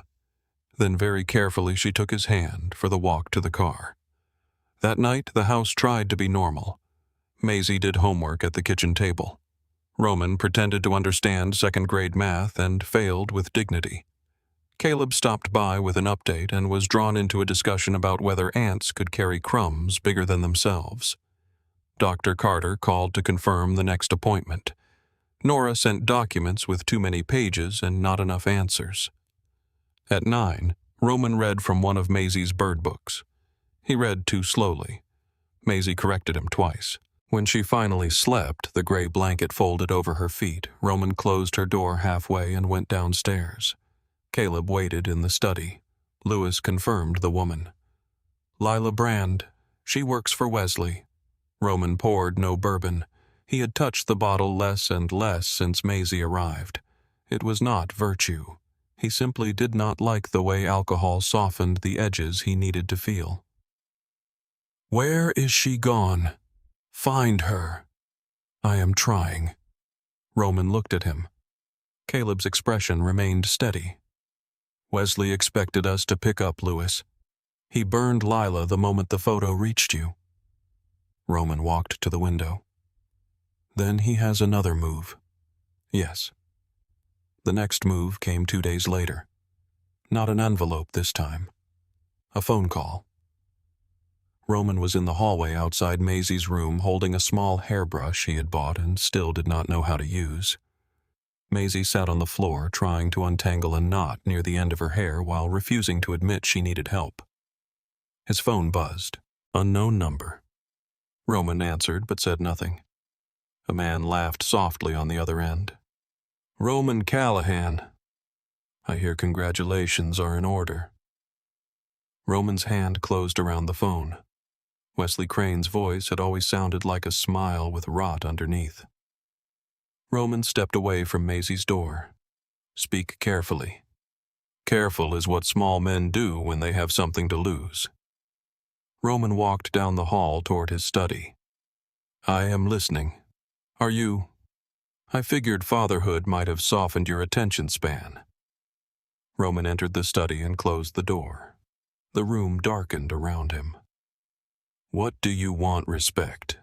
You called the wrong man. Wesley laughed again.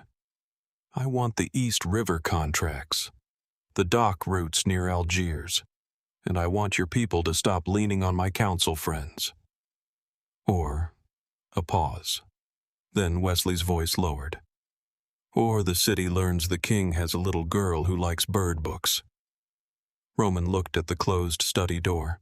Beyond it, Maisie existed in the house, breathing, safe for the moment, trying to fix her own hair because needing help still frightened her. You have been misinformed, Roman said. About the bird books, about your leverage. Wesley went quiet. Roman continued. You think you found something that makes me weaker. Doesn't it? No. Come now, Roman. Every man bleeds somewhere? Yes, Roman said. But some bloodlines teach men where to cut. Wesley's amusement faded. You threatening me, I am correcting you. I have eyes on the school. Not anymore. A silence. Caleb entered the study without knocking his phone to his ear. Roman looked at him. Caleb nodded once. The team watching the school had been found. Roman kept his voice even. You photographed my daughter once. That was the last mistake you make near her. You sound emotional. I sound patient. That's not your reputation. My reputation is outdated. Wesley breathed into the phone. I can reach things you love. Roman looked at Grace's photograph on his desk, the one Maisie had allowed him to frame after they opened the box together. No, he said. You can reach things. I have failed. There is a difference. He ended the call. Caleb lowered his phone. 2 men outside the school, one in a city maintenance van, one on foot. Isaac has them. Alive. Yes. Roman nodded. Caleb watched him carefully. Wesley asked for territory. Yes. He is afraid. He should be. Roman. Roman looked up. Caleb's voice was careful. If you go at him the old way, he wins part of this. Maybe not the war, but the part that matters. Roman said nothing. Caleb continued. He wants Maisie to see the monster Grace ran from. The words hit harder than any accusation. Roman looked toward the hallway. From upstairs came Maisie's voice. Roman. He opened the study door. She stood at the top of the stairs with the brush in one hand and the knot in her hair worse than before. I think I made it mad, she said. The world was burning at the edges. His daughter needed help with her hair.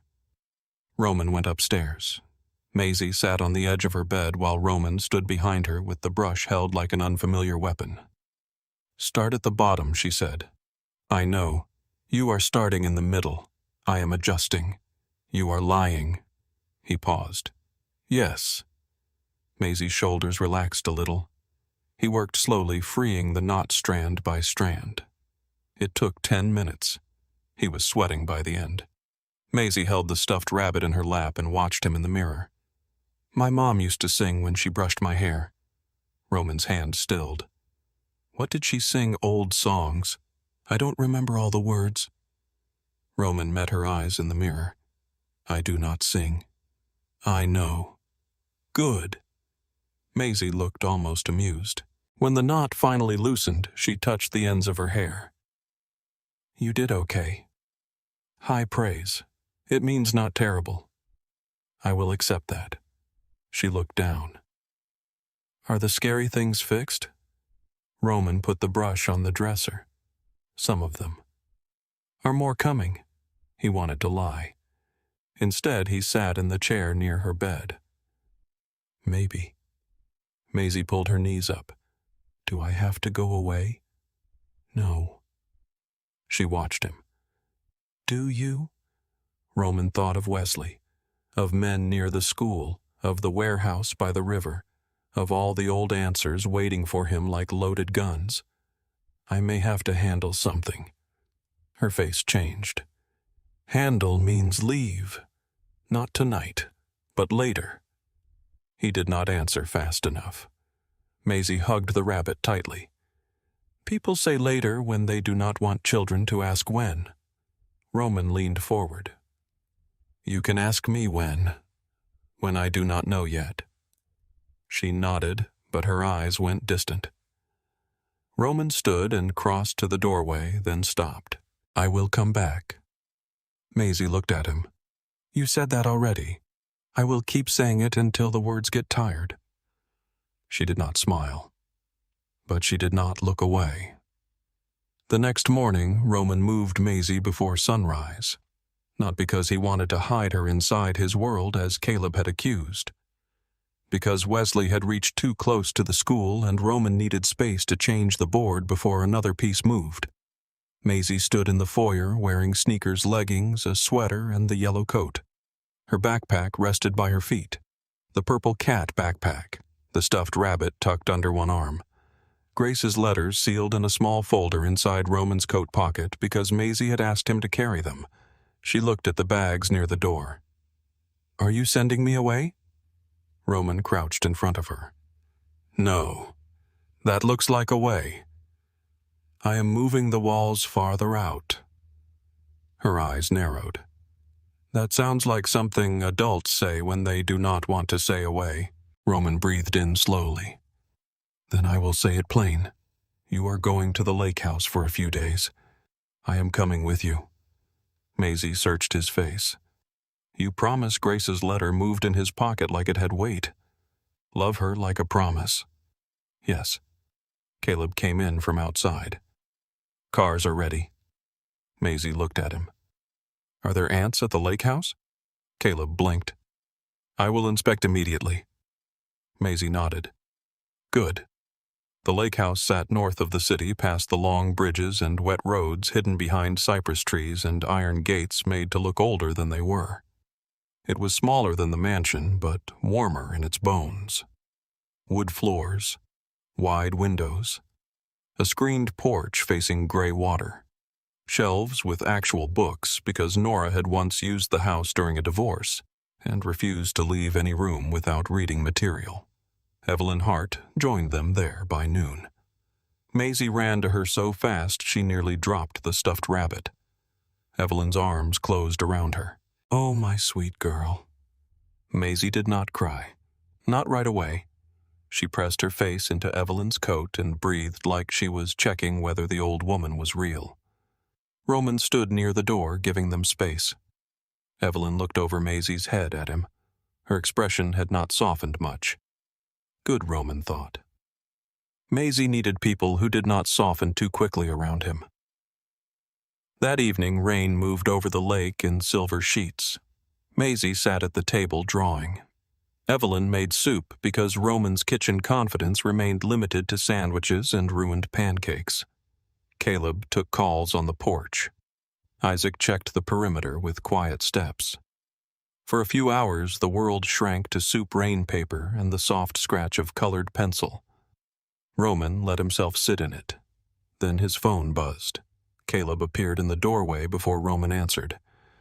Wesley wants a meeting. Roman looked toward Maisie. She was drawing a bird above a lake house. The bird had a key in its beak.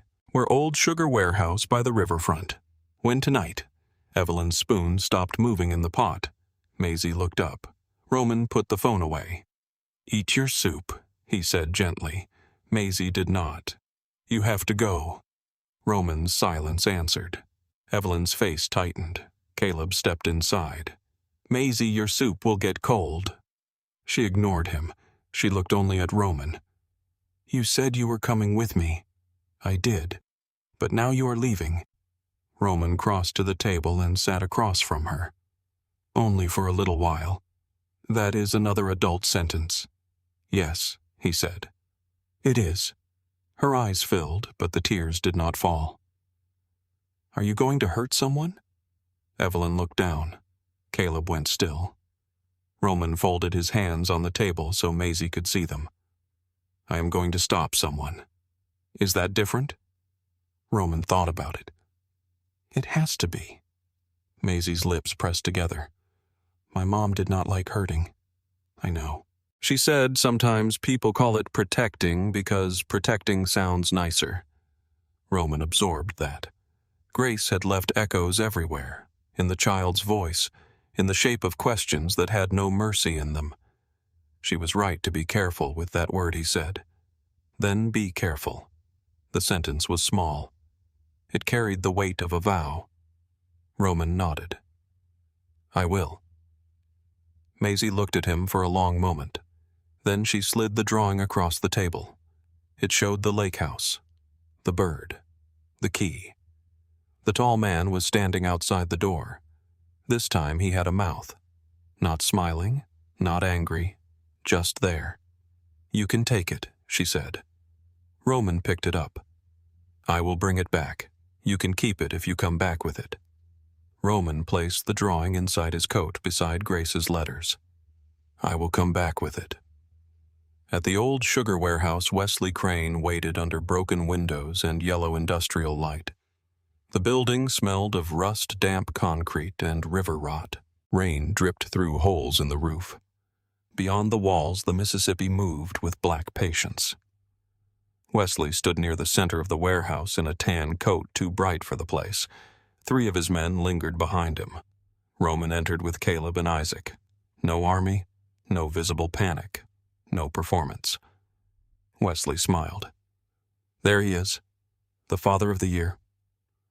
Roman stopped 10 feet away. Say less. Wesley laughed. I have to admit I did not believe it at first. Roman Callahan buying lunchboxes. Roman Callahan attending school pickup. Roman Callahan with a little girl in a yellow coat. Roman's face did not change. Wesley tilted his head. What does she call you? Daddy. Caleb shifted half a step. Roman lifted one hand slightly. Caleb stopped. Wesley saw it and grinned. Oh, this is rich. She has made you civilized. Roman reached into his coat. Wesley's men tensed. Roman pulled out a folder and tossed it onto the wet concrete between them. Wesley looked down. What is this, your future? Wesley's smile faded. The folder held copies. Cargo theft records, bribery payments, bank transfers through shell companies, photographs of Wesley with the council aides he thought were loyal, statements from 2 of his drivers, one accountant and the woman who used the name Lila Brand. Wesley crouched, opened the folder, and went still. Roman watched him read. You have been busy, Wesley said. You mistook patience for softness. Wesley looked up. You think paperwork scares me? No, Roman said. Men scare you. That is why you hire hungry ones and call them loyal. The side door opened. One of Wesley's own lieutenants stepped in, followed by 2 men from Roman's organization. Wesley turned. His face changed. The lieutenant did not look at him. Roman spoke quietly. Your people sold you before I arrived. Wesley stood slowly. You bought them. I gave them a chance to survive your ambition. You fed rats.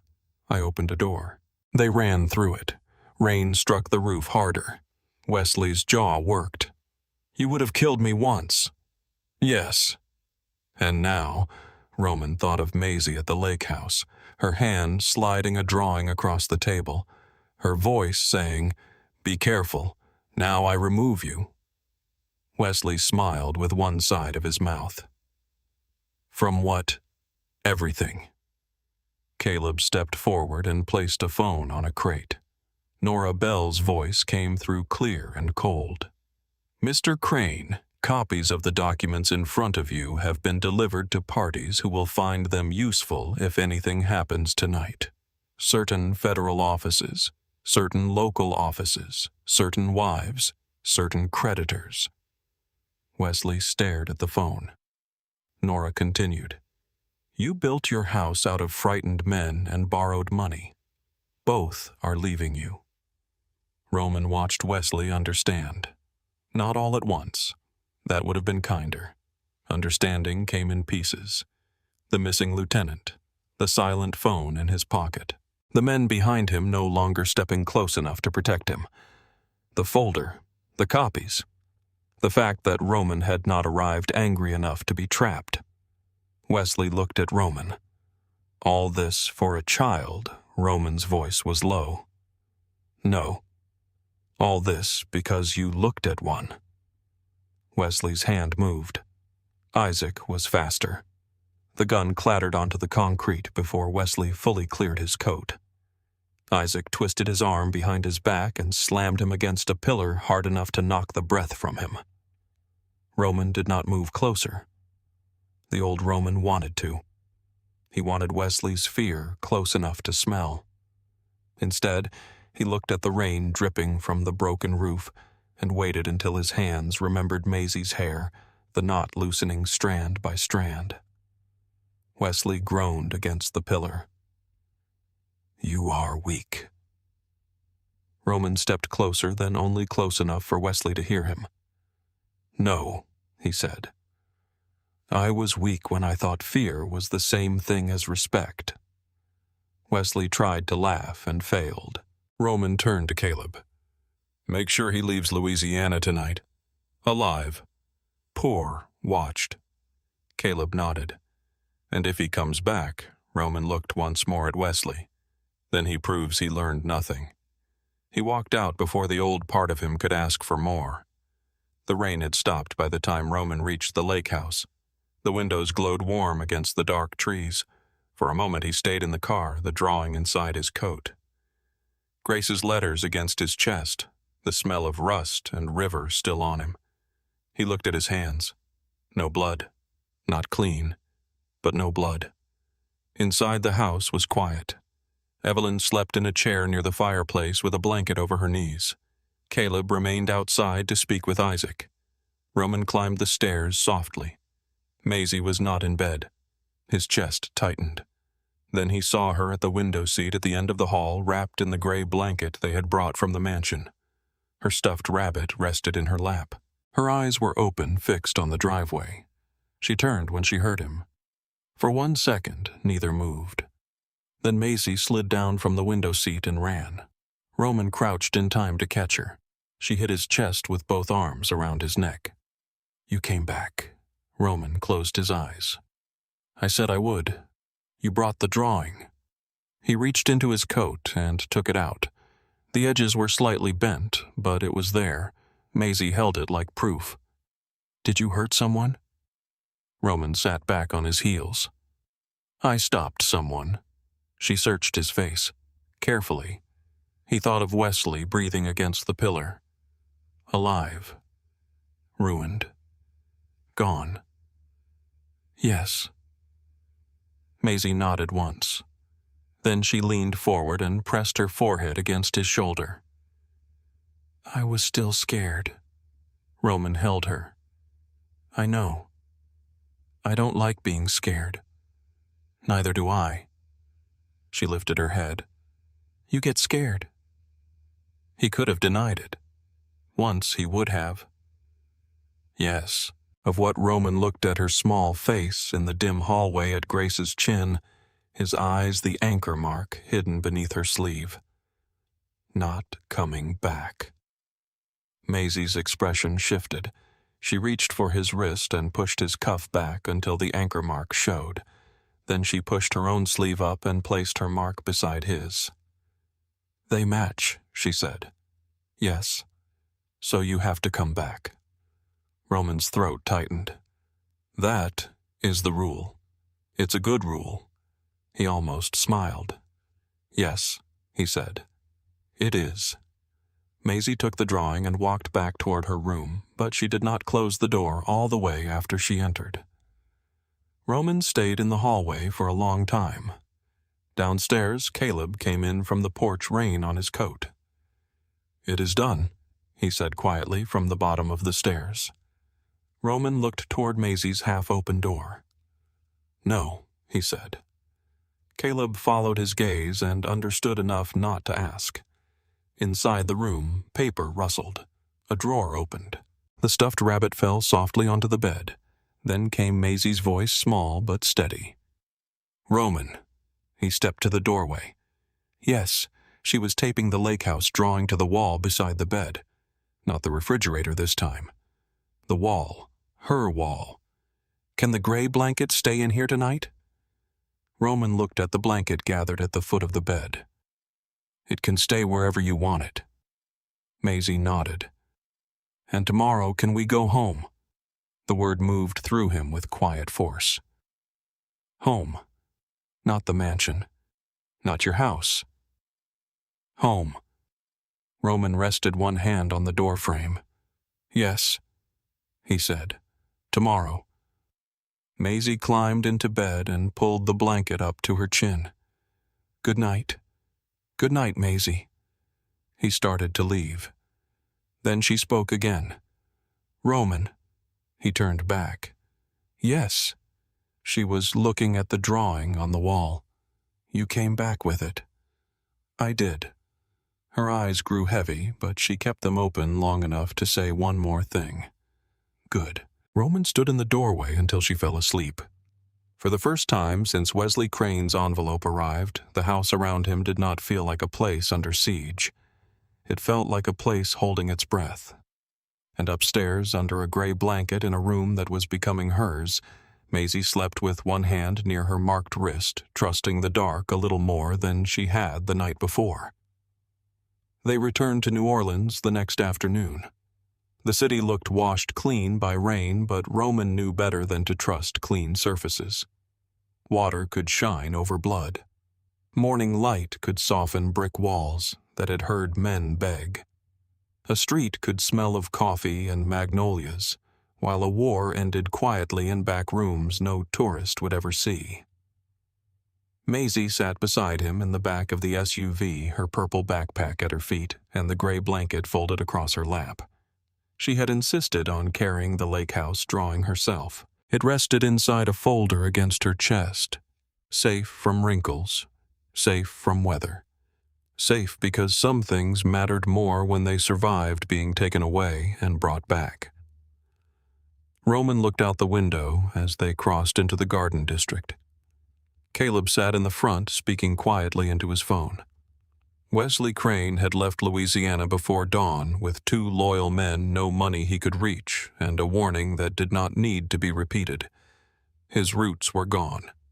His council friends had stopped answering. His own people had begun pretending they had never liked him. Old Roman would have called that victory. The man sitting beside his daughter knew it was only space. Space to breathe. Space to choose differently. Space to build walls that did not become cages. When the SUV stopped in front of the mansion, Maisie looked up at the house. The iron gate opened with its usual soft groan. The tall windows reflected a pale afternoon sky. She did not move right away. Roman waited. After a moment, she asked, "Are we really home?" The word still sounded new in her mouth. Roman opened his door, then hers. "If you want it to be." Maisie studied the house like it might answer first. Then she climbed out. Inside the foyer smelled of wood polish and flowers. Evelyn had sent a small vase of yellow tulips ahead with Isaac. They sat on the table beneath the mirror, bright and slightly crooked, as if beauty had arrived without permission and decided to stay. Maisie noticed them immediately. "Those are Mom's color." "Yes." "Did you buy them? Evelyn sent them?" Maisie touched one petal with the tip of her finger. "She always says flowers are cheaper than apologies, but nicer than excuses." Caleb paused halfway through removing his coat. Roman glanced at him. Caleb said nothing. He was learning. That evening, the house filled with small sounds. Maisie unpacked her backpack in her room. A drawer opened. Another closed. The stuffed rabbit was returned to the pillow. The bird books went beside the lamp. The lake house drawing was taped to the wall near her bed, right beside the picture of the tall man and small girl standing under the bird that watched, so nobody left. Roman stood in the doorway. He had learned to stop at the threshold. Maisie looked over her shoulder. "You can come in." He stepped inside slowly. The room was not the guest room anymore. It had books and socks and pencils. A folded sweater hung badly from one drawer. The gray blanket rested over the foot of the bed. Grace's box sat open now in the corner, no longer a sealed wound, but not empty either. Maisie picked up the yellow scarf from the box and held it against her cheek. Mom wore this when she was cold in the house. Roman remembered Grace in yellow curtains, yellow mugs, a yellow dress once under a denim jacket standing outside a diner at midnight and laughing at him because he had ordered black coffee and stared at the pie menu like it had threatened him. She liked yellow, he said. She said yellow makes sad rooms remember the sun. Roman looked around the cream walls. Then this room has been forgetting. Maisie turned toward him. Can it be yellow? He answered, before thinking about painters, schedules, furniture, or whether the color would match anything. Yes. The next day, Roman bought paint. Too much paint. 7 different shades of yellow arrived in neat cans, each with a name that sounded foolish to him. Morning butter, soft marigold, honey porch, lemon cloud. Maisie read them aloud at the kitchen table while Caleb listened with the solemn attention he usually gave surveillance reports. Which one is best? Maisie asked. Caleb looked at Roman. Roman looked at Caleb. Caleb cleared his throat. I have no tactical opinion on yellow. Maisie sighed. You can just say you don't know. I don't know, Caleb said. She nodded. That was better. She chose the softest shade, a warm yellow that looked different when sunlight touched it. Roman changed out of his suit jacket and rolled up his sleeves. He had paid men to build warehouses, move steel repair, bullet-damaged walls, and install hidden rooms. He had never painted a child's bedroom. Maisie handed him a brush. You dip it, but not too much. I know. You always say that before you do it wrong. Roman dipped the brush. Paint slid down the handle and onto his hand. Maisie stared at it. He stared at it too. Then he pressed one yellow fingerprint onto his own shirt. Maisie's mouth opened. Roman added another. Now the shirt did it too. For 1 second she looked shocked. Then she laughed. Not almost, not quietly. A real laugh, bright and sudden enough to make the room seem to turn toward it. Roman stood there with yellow paint on his shirt and his hand wrapped around a brush like it was a weapon from a country he had never visited. He let the sound move through him. He did not make a joke. He did not look away. He let her laugh become something the house could keep. By the time they finished, the floor had paint spots. Roman's shirt was ruined and Maisie had a yellow line across one cheek. Caleb appeared in the doorway and stopped. Maisie turned. Don't worry. It's not ants. Caleb looked at Roman's shirt. I see that. Roman pointed the brush at him. Leave. Caleb lifted both hands and backed away. That night, Maisie slept in a room that looked warmer even in the dark. Roman checked the hallway once, then twice, then stopped himself before a third time. Dr. Carter had told him patterns mattered, coming back mattered, not hovering mattered too. So he went downstairs. Grace's photograph sat on the study desk, now framed in dark wood. Roman had not wanted it hidden in a drawer, not anymore. In the picture, he was younger and trying not to smile outside the hospital entrance while Grace stood behind the camera unseen but everywhere. He looked at the frame and spoke into the quiet. I painted her room yellow. The house did not answer. It did not need to. Days became weeks. Roman changed the shape of his life in ways no stranger would notice at first.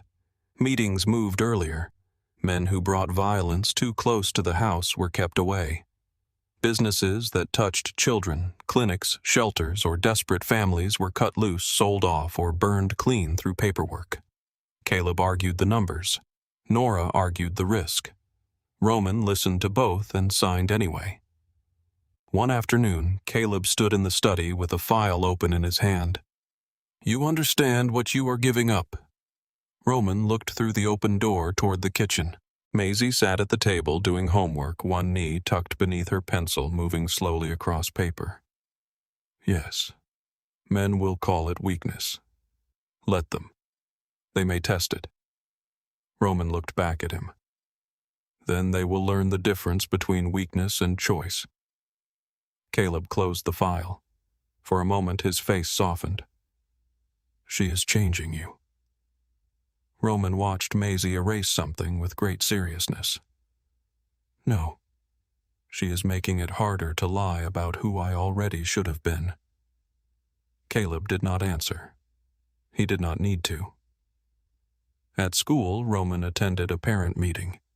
He sat in a chair too small for him while other parents pretended not to stare. The classroom smelled of crayons, glue, and disinfectant. On the wall, construction paper birds hung from string. Maisie's teacher, Mrs. Bennett, smiled carefully. Maisie is very bright, quiet but observant. She likes reading time. She does not always ask for help when she needs it. Roman nodded as if receiving information about a shipment that could not be lost. I am working on that, he said. Mrs. Bennett looked surprised by the answer.